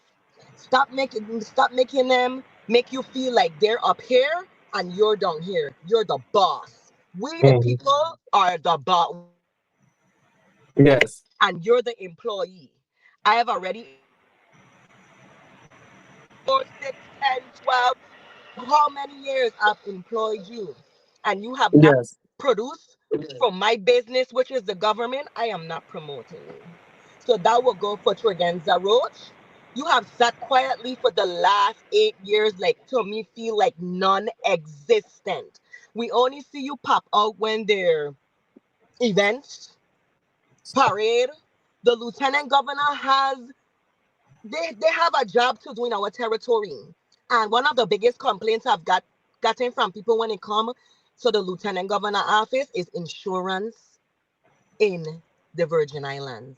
It Yes. is catastrophic. Okay? So what have you done in the last 8 years to tackle that problem? Just that one problem. We ain't even naming all the other ones. But now you Mm-hmm. want to watch me in my face, the people in the territory, and say, yes, I have done such a great job. I deserve for you to now promote me to the highest office in the Virgin Islands. You playing in the people face. You playing in the people face. That's how I feel for Tregenza Roach. For Stacey Plaskett, listen, at this point, how I feel, just retire and leave our territory alone. It is too much. Like people, I don't think people understand how deep this is. That even Congress is ready to subpoena her to come to Congress, like how they're subpoenaing people. We don't need that on our territory. Like you stated, we are in a cleanup process of our image to let them know that is not what we stand for. Number two was Stacey Plaskett. If she does become governor, and Trump is the president, you think Trump is going to work with Stacey Plaskett, the type of man this man is, and he know that she went after him during his impeachment? How are they going to work together to the betterment of our island to get funds and stuff like that? How is that relationship going to work? Because we know this, the type of man what this man it is. It is what it is. And we can't vote and say, oh well, maybe. We are out of maybes. We're out of unsures. This election is like an election like no other. Like this is like the ship done sink, and Yeah, it's now if we don't consequential. make the right choices, it's not coming back. It's gonna be really hard. Donna Fred Gregory, I don't know much to say to make a choice on that, but on the running mate, the only thing I would say about that, I always like Mr. Moorhead as a principal. I know Mr. Moorhead as a principal from Paul B come up. What really made me start to feel a way about him is the way that he treated the students when they were striking. I didn't respect that. You were supposed to meet the students where they are and understanding why they felt that way. Threatening the students with certain things was not the way. So that shows me your character. That shows me your integrity, how you will deal with certain things. So for me, with them three right now, that's how I feel it. Like Trick Roach and Plaskett, they could just exit. Donna Fred Gregory, I don't know. I will have to do more research and see what it is. As for her running partner, you don't show me your character dealing with youth. You know, if you could deal with youth that way, who is we adults? You know, so that's how I feel like this is a serious race because we lacking leadership. And a leader is not a boss. That's what we have. We have this thing in our mind in the territory. When I'm a leader, I'm the boss. What I said, go, and that's what you do, and that's it. That's not good leadership. We never gonna get ahead like that. We need leaders that meeting the people where they are. They get integrity. They get compassion. They honest. They transparent. Like we really lacking that in a governor, and and that race is a serious race, and we cannot make the wrong choice, because if we make the wrong choice, it's going to be detrimental. Like I don't think people really understanding, and if we're paying attention, a lot of these candidates are intertwined with this current administration, and we cannot look away from that. We have to stay focused on that, because all they're gonna do is moving the position from one hand to the next hand, because all of them in the circle. So I think we have to stay focused on that as well. So that's how I feel about that. I feel more, but I'm not gonna take up a lot of time. 'Cause, you know, but it's a serious Yes. place, and we as a people have to understand that we's the boss. This is our Correct. government, and Correct. you're the employee. You're not above me, and stuff like that. Like, come good or don't come at all. Point blank. Period. That's Exactly. how I feel. Yeah. All right, Shadiqa, your thoughts. Let me clear my throat real quick. You know, first of all, let's start off with the biggest elephant in the room: the audacity. Audacity. Yep. Drop the phone, drop the mic, because that's exactly how we Love feel. that. Yes. The audacity. You know, the audacity of Miss Plaskett. Like I said, I commend her for her role in Congress, but let's not forget her role with a notorious pedophile, sex trafficker, you know, convicted sex trafficker at that. You know what I'm saying? And it's not just one situation. And it's not just it happened and it was addressed. It happened, it went on CNN, Let me put a light and shine a light a little brighter. We've been at CNN, and not for nothing good. When asked questions, lies were told. And that's where I can't respect her. This is where I cannot give her my respect. You understand me? Because you know what you did. When you realize that we were aware of what you were doing, you try to clean it up by going and giving away your contributions to women that were affected by sexual assault. Being a person that experienced that from a child, I gotta say that it hurt me. Yeah. Because taking money from a rapist to give to victims and survivors of rape is a slap in the face and a kick in the back and so much more. A spit in the face. Let's just put that disgraceful. You understand me? And it seemed like as if we were supposed to be happy and thankful for that. And now she speaks so nicely and quietly. She tells us that she's going to fix everything and everything is going to be perfect. But you can speak up and tell the people why you associated and called this man your friend. You say you've never been there, and everybody is like, oh, we need to get off of Jeffrey Epstein. Well, it's never going to leave if they don't ever step up and be held accountable or hold themselves accountable. You know what I'm saying? They would have had more respect on the table if she was able to say, look, yes, I associated with him. I was able to obtain funding for my campaign. I was chosen by the former First Lady. She told me of her intentions, not really so much so. However, deep she know, because the text messages show she was handpicked to make sure that she could serve for Jeffrey's benefit. You understand me? And even though she's not the onlyest one, she has a lot of audacity to come and try and run for governor. Stacey, and I feel like honestly, Stacey is a what do you call it?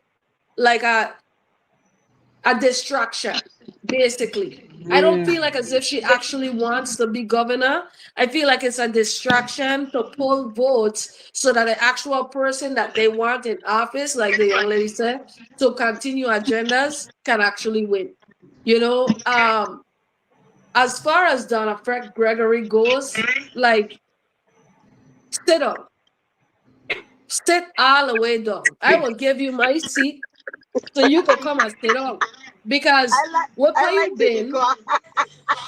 Not for real, but what have you been? All of a sudden now you in school. You get me cracking up tonight.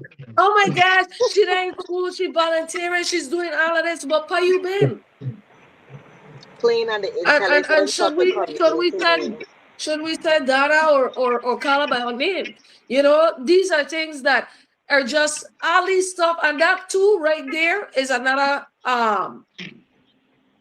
muse to help Bill rise to get her name out there, because they knew what her real name was all along. You understand me? And we have other senators that they have their nicknames, but they have them in quotations. Your nickname is there bolded like it's your name. Always like, wait, who are you talking about? Who is this person that you're talking about? Stop finding little weird tactics to come and be present. You understand me? If you're gonna be for the people always. Not like what Anthony said earlier. Don't try and make yourself relevant now. There's election season, and be like, look me here, I there here, I do here, take my money, I sign in this bill. You see what I do? You see, like, no. It's embarrassing. And if nobody else can see it, I don't care how none of you feel. That's my opinion. And in regards to Lieutenant Governor Roach and Nobel Francis, I understand, like you said, I felt the same way. We had that conversation, Anthony, where I felt like as if it was a like a long wind of silence during a certain reign, but after doing my research on the position of a lieutenant governor and actually doing a research on the reign of the lieutenant governor, I have to say it's like a Libra balance, Was he able to speak up? If he did speak up, was it even heard? These kind of things. And then the young lady mentioned something about insurance, that's under his wing of what he's supposed to do, So if you can't handle He's the your commissioner of business in your insurance. department, if you can handle that, what's gonna say for our other agendas, but I gotta say, in regards to trademarks and all of that there, I went in one day, come out the next day, and my business name was trademarks, so I gotta start doing the thing on that. As far as Mr. Francis is concerned, I told her how I feel in regards to him as a senator. He has a strong voice, but I feel like as if you should have stayed there, or position yourself with somebody that is probably just coming in fresh, or even put your hat in the ring as governor, you know what I'm saying? And see where it goes from there. But hey, and Tinikwa, I want to it's give by like design. It's I by understand design, that. Tinikwa. I know that. I know that. It's In by regards to design. our new individuals that are coming up, you already know how I feel when it comes to positive. A lot of people have their different takes on it or whatever, but I appreciate him being a people's person. Honestly, I'm still sitting down and reviewing his agendas and all of that different stuff. I also see like you said, Smokey Fred has a very high interest in there. I still want to see what you're going to bring to the table. Each one of these newcomers, I cannot just jump out and say, okay, yeah, you, because they have to prove themselves. What do you have to offer the people of the Virgin Islands? You're coming to an interview with me, with us, and not just with a list of agendas, but actual ways to actually accomplish them. That's what we have to understand. It's not what you say, it's what you're going to do with what you say. Do you already have these things drafted up? Do you already have connections or a means of which how you're going to get these connections? Understanding the role and actually watching our current leadership, seeing that it's drawn by just ego, how are we to know that that is not going to be the same thing with the upcoming parties? Like honestly, I said with the newcomers, I want to give them a chance before I turn my head down on them. I want to see where they are, where their minds are, because we keep saying we want new, but then when new come, we don't give them that chance. Right. Let them be the one to salt their own water. You know what I'm Right. saying? At the end of the day, people gonna know the real from the fake, and people gonna know who can withstand the pressure. Pressure gonna come during the time your whole life gonna come up in front of you. They gonna tell you about things you do when you were 12 years old. You remember when you keep that candy from the gas station? How you gonna come in the office to be governor and you been robbing with the candy store, eh? You remember that Kit Kat bar you take, right? All these things gonna come up. Is how you handle that pressure, how you hold yourself accountable, what you say after that. Like I said, not just having agendas, but having a planned agenda, to actually to see it through, Yes. And honestly, I'm loving what a lot of people are bringing. But those three in the beginning, I don't tell you how I feel. The first one, audacity, the second one, go sit down. Go sit down. You got a whole chair, a 3-seater there, pick a seat and sit down. You understand me? That's just how I feel, and yeah. Thank you for that. We're getting ready to end the show shortly. I have about 2 more questions that I'm gonna pose to you all, and then we'll wrap up Okay. the show. But I need people understand, right, that it's important that we are a part of these conversations, because I think it really brings some perspectives. So I'm gonna go through the list one more time of all the individuals that I know that are running for office across the different positions, senator, governor, lieutenant governor, whatever you name it. So we're gonna go through all the names, and I want people to go out and do the research on these people. If they don't have a website, if they don't have nothing, showing what they've done, then Yeah. that's a red flag. Um, so just do your research. I'm not gonna tell you who to vote for. That's Right. not my business. You vote Right. for who you want to vote for. However, vote for the right people that is going to make a difference in the territory, and vote your conscience. So these are the individuals that are running. Just a quick list again. You have Positive Nelson, Shelly Moorhead, Terry Helenice, Janelle Kesaru, Linda Brooks, Rudell Hodge Jr., Adia Sewer, Oakland Benta, Rashida Francis, Macy Gonzalez, Delia Smith, Dwight Mike Cartier, Lisa J. Jessica Charles, Stacy Plaskett, Donna Fred Gregory, Novelle Francis, Tregenza Roach, Randolph Bennett, Jed John Hope, Angel Volquez, Elizabeth Hanson Watley, Alvin N. Milligan, Warren Mosler, Adla Fancy, Adla Fancy Donna Stork, Gustav James, Rodney Moorhead, Hubert Frederick, Nemi Jackson, Simba Allen, Shinelfina Francis, May Leader, Clifford Joseph, Eugene Farrell, Emmett Hansen, Joel S. Brown Connors, Mark McClafferty, and Kashif General Country Hamilton. Like I said, if I miss anybody, please put it in the comments. Let me know who else is running. And before I move on to the second to last question, if any of these candidates are watching tonight, feel free to email us at Get on. advocatesvi@gmail.com. Get on. We're not charging you; it's free.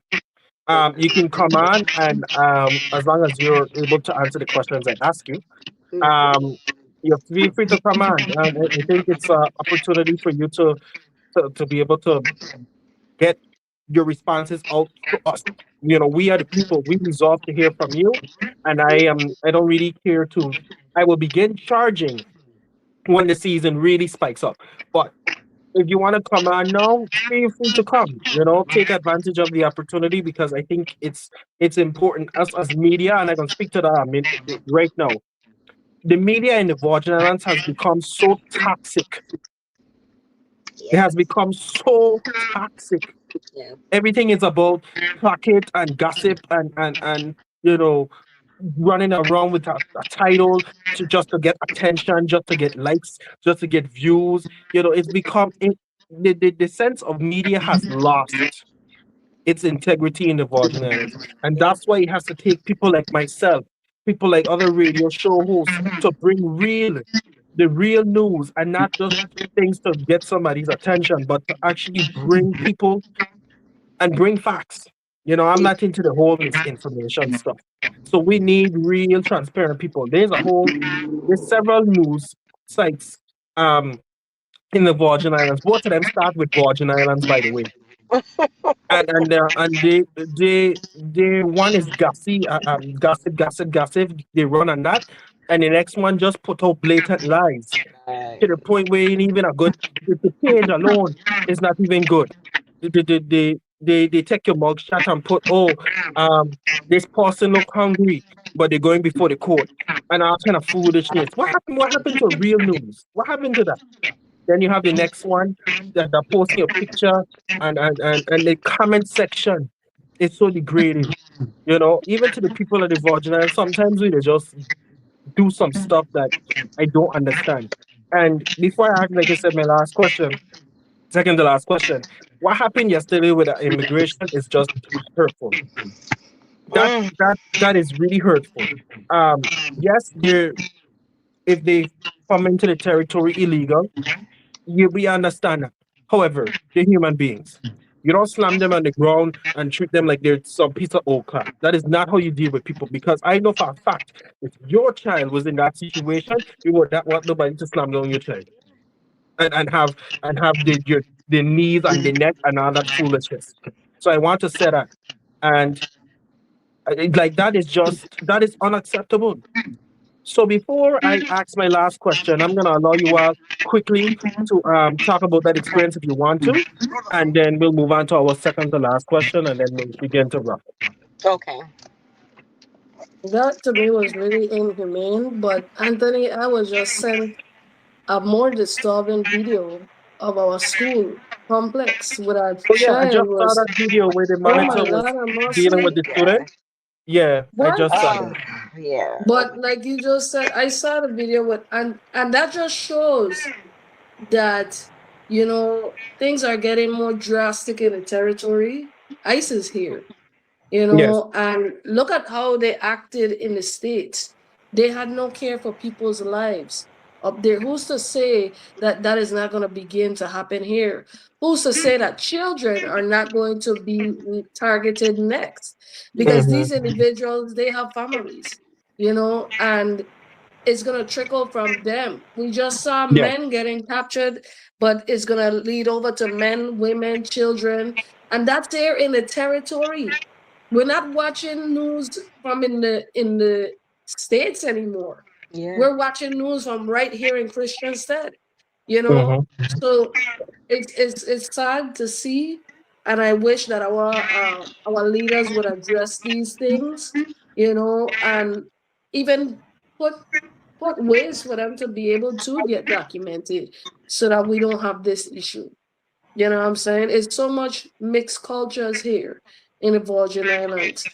So with that being said, it should have different roads to allow them the opportunity to become citizens, and documented or whatever, even if it's a process, even if they gotta pay. You know what I'm saying? And that's another part that we need to look into is how do we do that? Hmm. Yes. Aisha, if you want to say anything on that, and then I'll ask my Um, second to last question.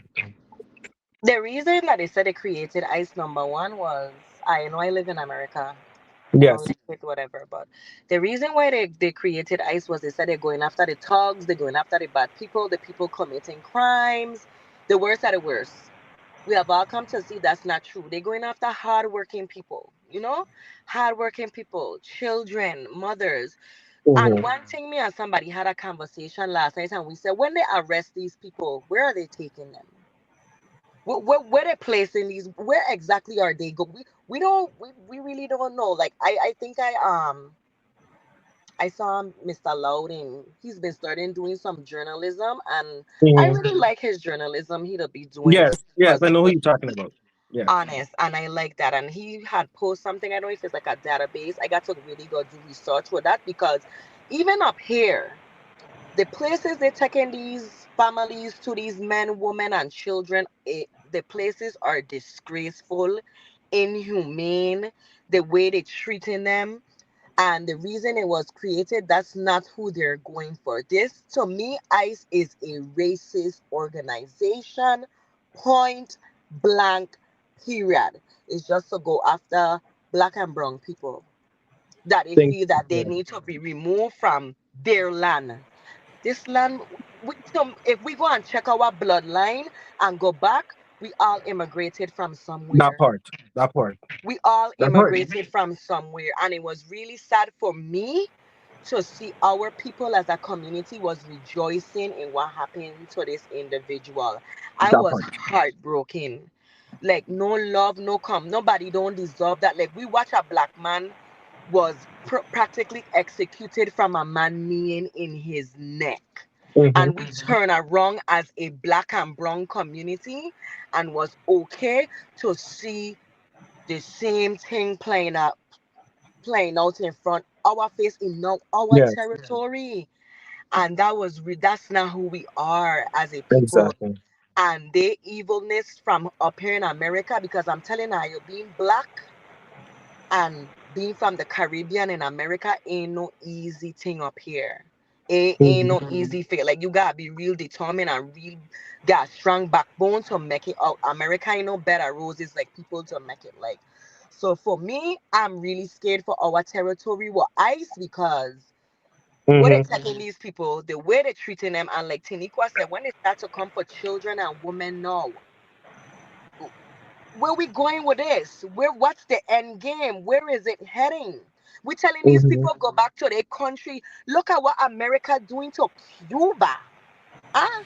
And Mhm. if they're doing that to Cuba, they're starving. Or Cuba holding their oil so they don't be able to have lights and stuff like that. And now they have sent their evilness from up here to infiltrate our territory. And before we stand together as a people to say, hell no, not down here, we like we cheering it on.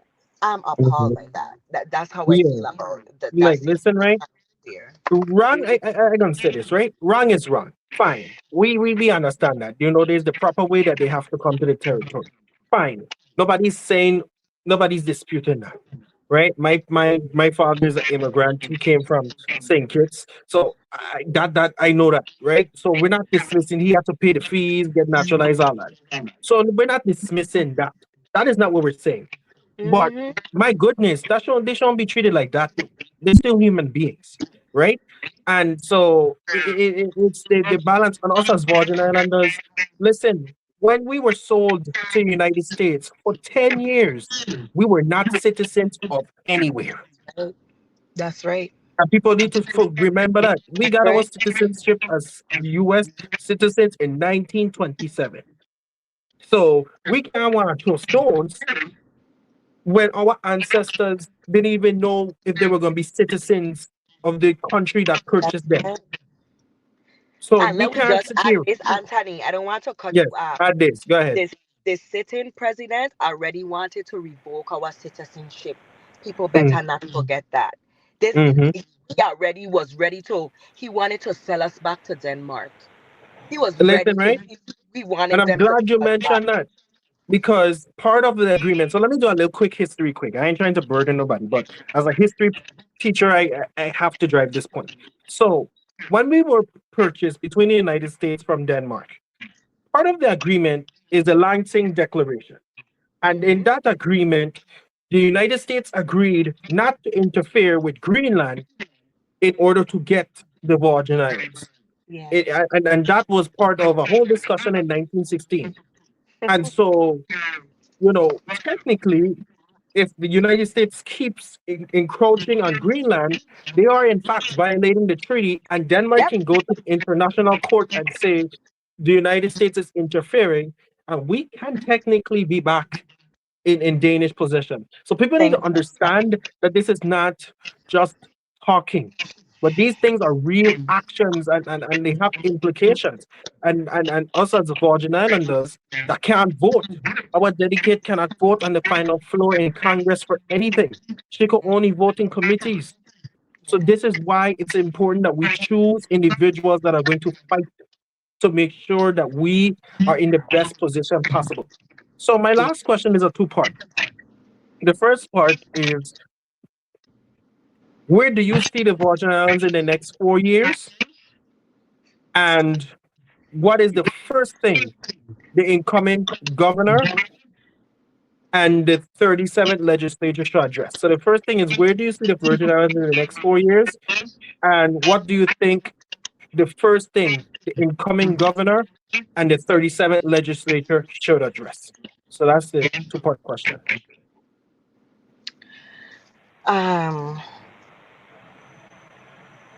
in the next 4 years, if we elect, competent people, people with Hmm. integrity, they're gonna have a hard job. It ain't gonna be easy. That's the first thing. Whoever running for the seat needs to know, you are not coming in here for no easy job. Like we have a lot of work to do. Yes. We have a lot of work to do. So that's what if we select the right person with integrity, honesty, transparency, and ready to do the work and know how to do the work and gonna put in the work, I think we could get ahead. We could get ahead. Nothing is impossible, but you have to your intentions is real. Like what's your intention? So I hope that person that coming in or the team that we elect is a solid team with integrity and really have a love for the Virgin Islands and want to push we ahead in the next 4 years. The first thing we need to tackle. Oh gosh, how can we choose, Anthony? I have to choose. Two things then. Said two things. You said two. You said two. Two things for sure. We have a lot of laws that need amending. A lot Facts. of laws that need amending that'll be stopping a lot of things. That'll be allowing a lot of leeway in our territory. We need to address a lot of laws need amending. And the second thing for me, I think would be healthcare.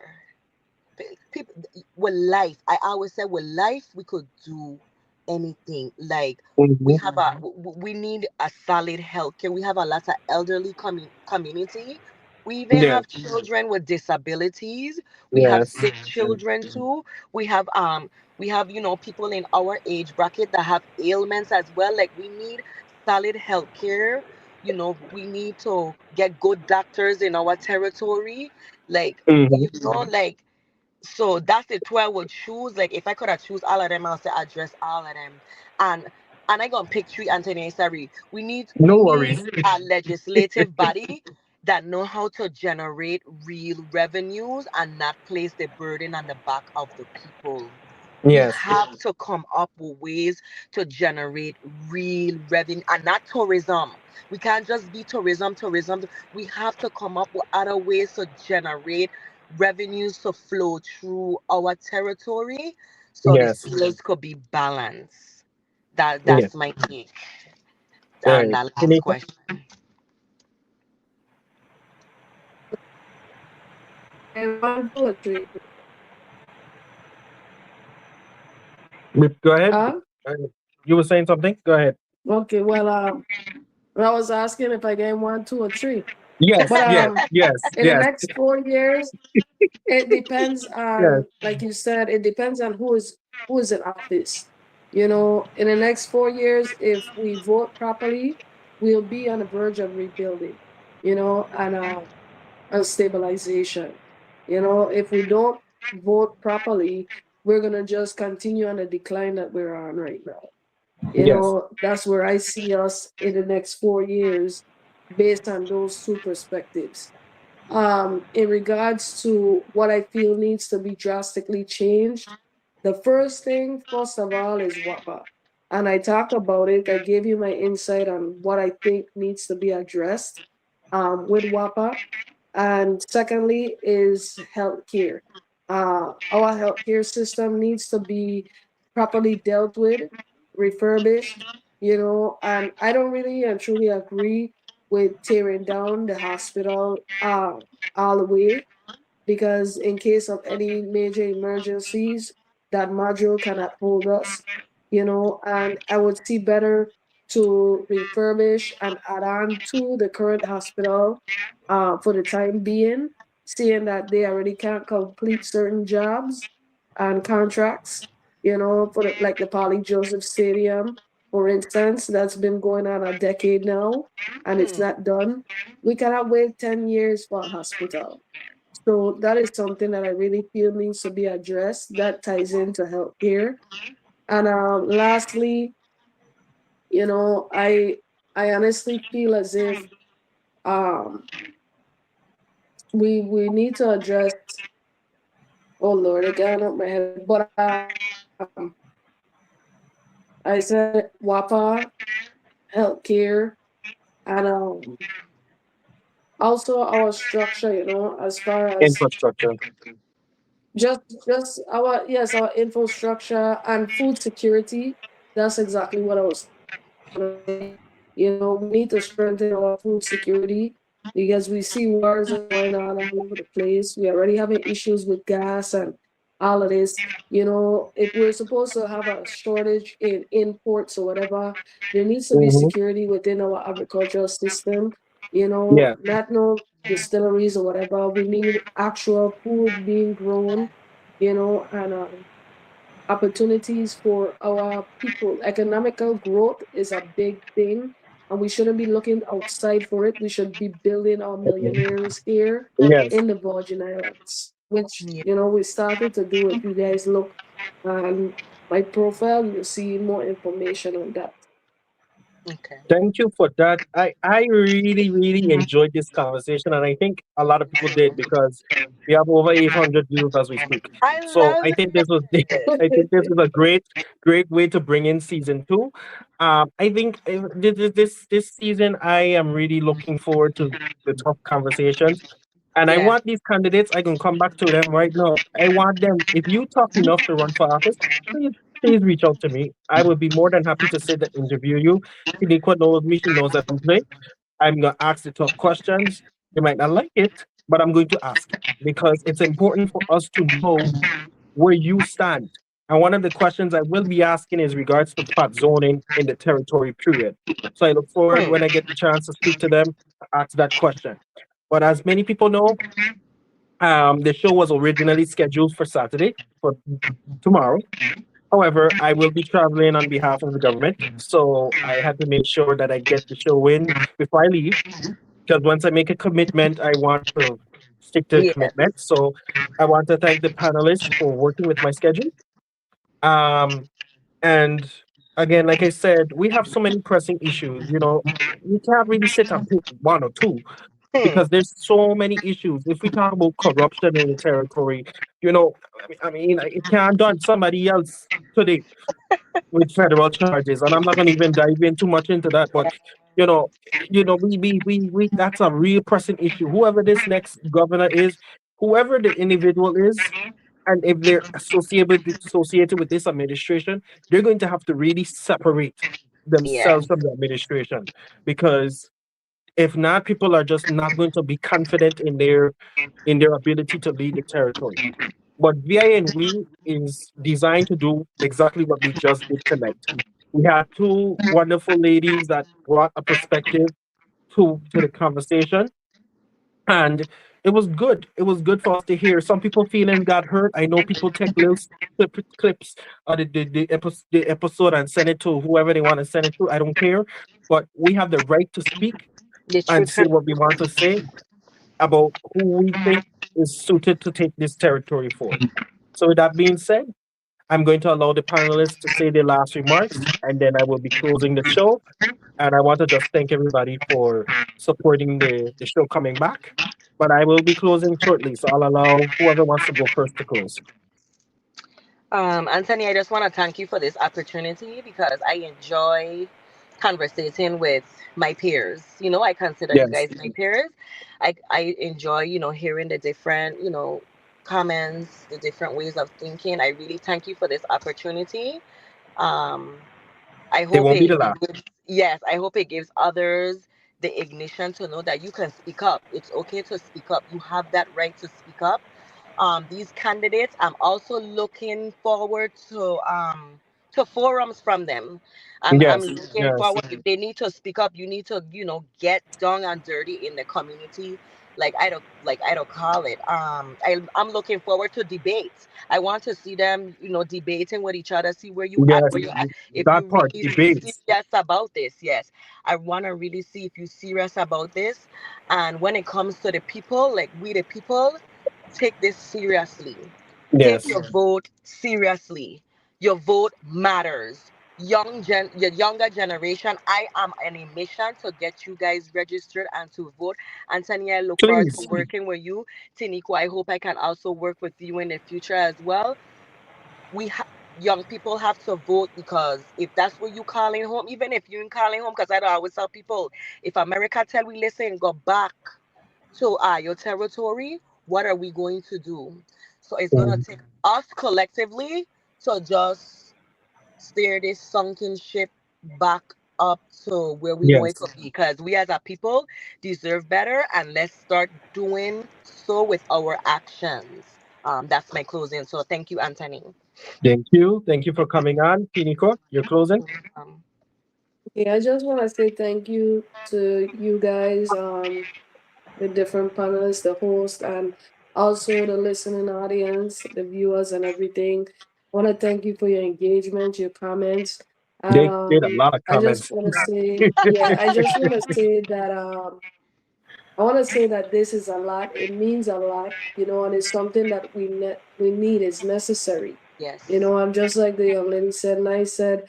We need more voters. You need to understand the seriousness behind voting. Voting. You know, the Yes. Yes. individuals that are in office, that are leading, they have a say on your lives, your well-being.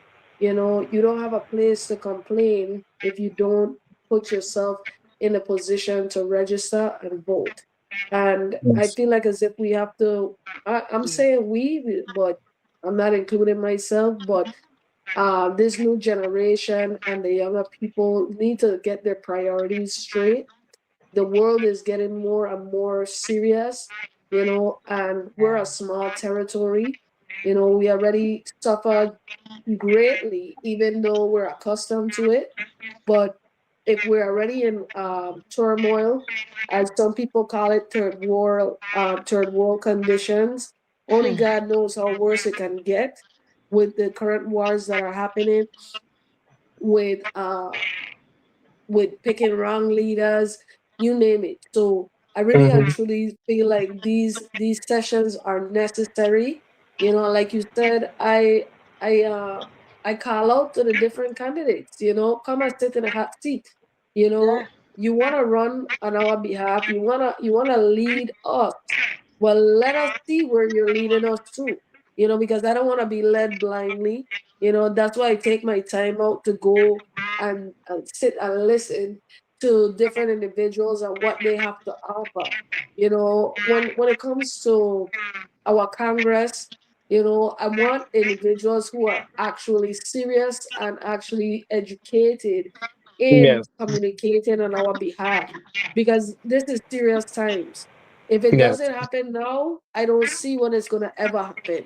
You know, it's 2026 and we deserve a voice, a more broader voice. You know, we deserve the votes, and we just need to, like you said, to clean up our image as a Virgin Islands, because it's sad to see that the actions of you has now leaked over Impacted on many. all.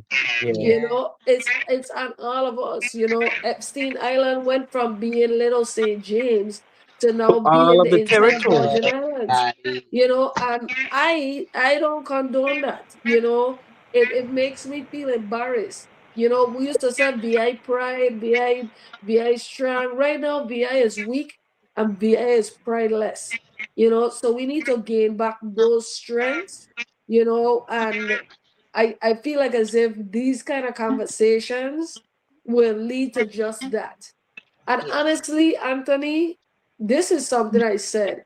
You know, I don't feel like as if the people of the Virgin Islands are ready for drastic change or even deserve it, like good leadership, because they don't appreciate it. You know, right now, with what they have, they're comfortable, you know, and I feel the minute that you give them real change, something that is actually beneficial, they're not even going to understand what is coming to them, what is Mhm. happening, you know. So, as I said on my radio show, the first thing that needs to be changed before we look at our elected officials is our mindsets. You Yes. know, one of our viewers stated that we can educate them, we could inform them. Well, for you, we could probably inform you, but for majority, we have to educate them and Education. enlighten them Yes. so that they could understand the seriousness behind what is taking place and what has been taking place. And we need to stop allowing history to repeat itself. We need to have an open mind and look farther than our hand reach. You know, look farther. Like how you said, where do we see the Virgin Islands in 4 years? We need to look farther when we're doing and fixing laws. Don't look at momentary fixes, you know, because a pipe bust, you could take a plastic bag and tie it around it. For the moment, it's gonna stop leaking. But then after a while, it's gonna go drip, drip, drip until that bag busts and it start again, and probably even worse, because the pipe go rotting out, you know, and so much other things. This is just metaphors for people to Yes. understand the seriousness behind of issues. Exactly. So, like the Yes. young lady said, you know, yes, we have laws that need to be amended, but when they do so, I feel the legal language needs to be studied taking time to do so, because everything you say, everything you write, the English language is funny. You hear what I Yeah. last month said? They're coming and they're stretching it to the limit of until it's right to the brink of about to be illegal. We can't leave no loopholes for anybody to take advantage of us or our territory. So like I said before, I thank you. I commend you, I congratulate you. Season 2 supply with it, you're back, Yeah. and I commend you for sticking to your word as always. You need to get some rest, because you'll be traveling. You Yes, come understand on. me? I know you get a full load today with this entire panel, but I thank you so much for giving us this platform and giving the people the insight that's needed. Later on, I hope that we go and answer some of our listeners or viewers within the comments. Yes. But yeah, Yes. though, that's my take. Thank you guys. Feel free to tune in to my radio show every Yes, Friday, yes, 2:30 to shameless plug. 4:30. Okay. Author, radio host, advocate, and best friend to Anthony. So yeah, big up myself and big up myself. And nice meeting you, Nye. I Yes, love your Tifa. mindset. I Thank love you. your It won't be the drive. last. I see why Anthony picked you. When he picks somebody, he has his reasons. you. He definitely knows what's going on. Yeah, Thank but you. thank Thank you. you. Thank you to both of you. I want to just tell everyone to, of course, get registered to vote. Register to vote. You could It's go important. online. You could go online to register to vote. They made it Yeah. that easy. So transportation is not a barrier anymore. Yes. You can go and register to vote. Even convicted felons, if you are a convicted felon and have served your time, if you have served your probation and everything and you're cleared, you are allowed to vote. So please find out, get more information, register to vote. It's important. Your voice do matter, and you do play a role in our society. So please get out there to vote. Young people ages 18 to 24, stop not going to vote. We have to Yes. vote. We have to vote, because if young people are going to put themselves up to service, in order to get the change, you have to be a part of it. You have to get out there and vote. Encourage your parents to vote. Encourage your friends, your families, pastors. Encourage your congregation to vote. Your teachers, encourage your students to vote. Everybody has a role. Even the elected officials have to tell people to vote. Everybody has to play that role. So don't underestimate it. And then, like I said, we're going to be going through an extremely tough election cycle. VINW is here to provide the facts, not just opinion, but the facts. And we are looking forward to being able to interviewing these guests. We look forward to having the panelists back before the election to talk about what has happened in the past couple of months since then. And I want to just thank people for their support. I want to publicly thank my team. My Active Advocates team has been the ones emailing them back and forth. If I tell them, okay, I need a change in a time, they're emailing. So I have to thank John, Jessica, Kevin, and David for their work behind the scenes in getting these panelists on. Even though they reach out to them, I still reach out to the panelists anyway. So I want to just thank them. And I want to thank the audience. Thank you. You made season 2 a hit. You do, so far. And I want to just thank you. So with that being said, I know many of you have a lot of things to do. Thank you for tuning in. Thank you for being a part of the show. And I am now ready to close. The next episode will be coming out soon. I plan to have a guest on, an electoral candidate. So candidates, please reach out. And hopefully that person can come on and be able to be a part of the discussion. So with that being said, this is your host and political commentator, Anthony Martin Burrow Jr. These are the panelists, and we will see you next time on VINW. Thank you. Back for season 2. Tune in on Friday, March 20th, 2026 at 6:15 p.m. on Active Advocates with our returning host and political commentator Anthony Martin Burrow Jr. as he interviews Nisha Favorite Richards and Taniqua Knowles on their views of the upcoming 2026 election cycle and the current status of the VI. Catch us right here on Facebook at 5 p.m. and on YouTube on Sundays. See you then.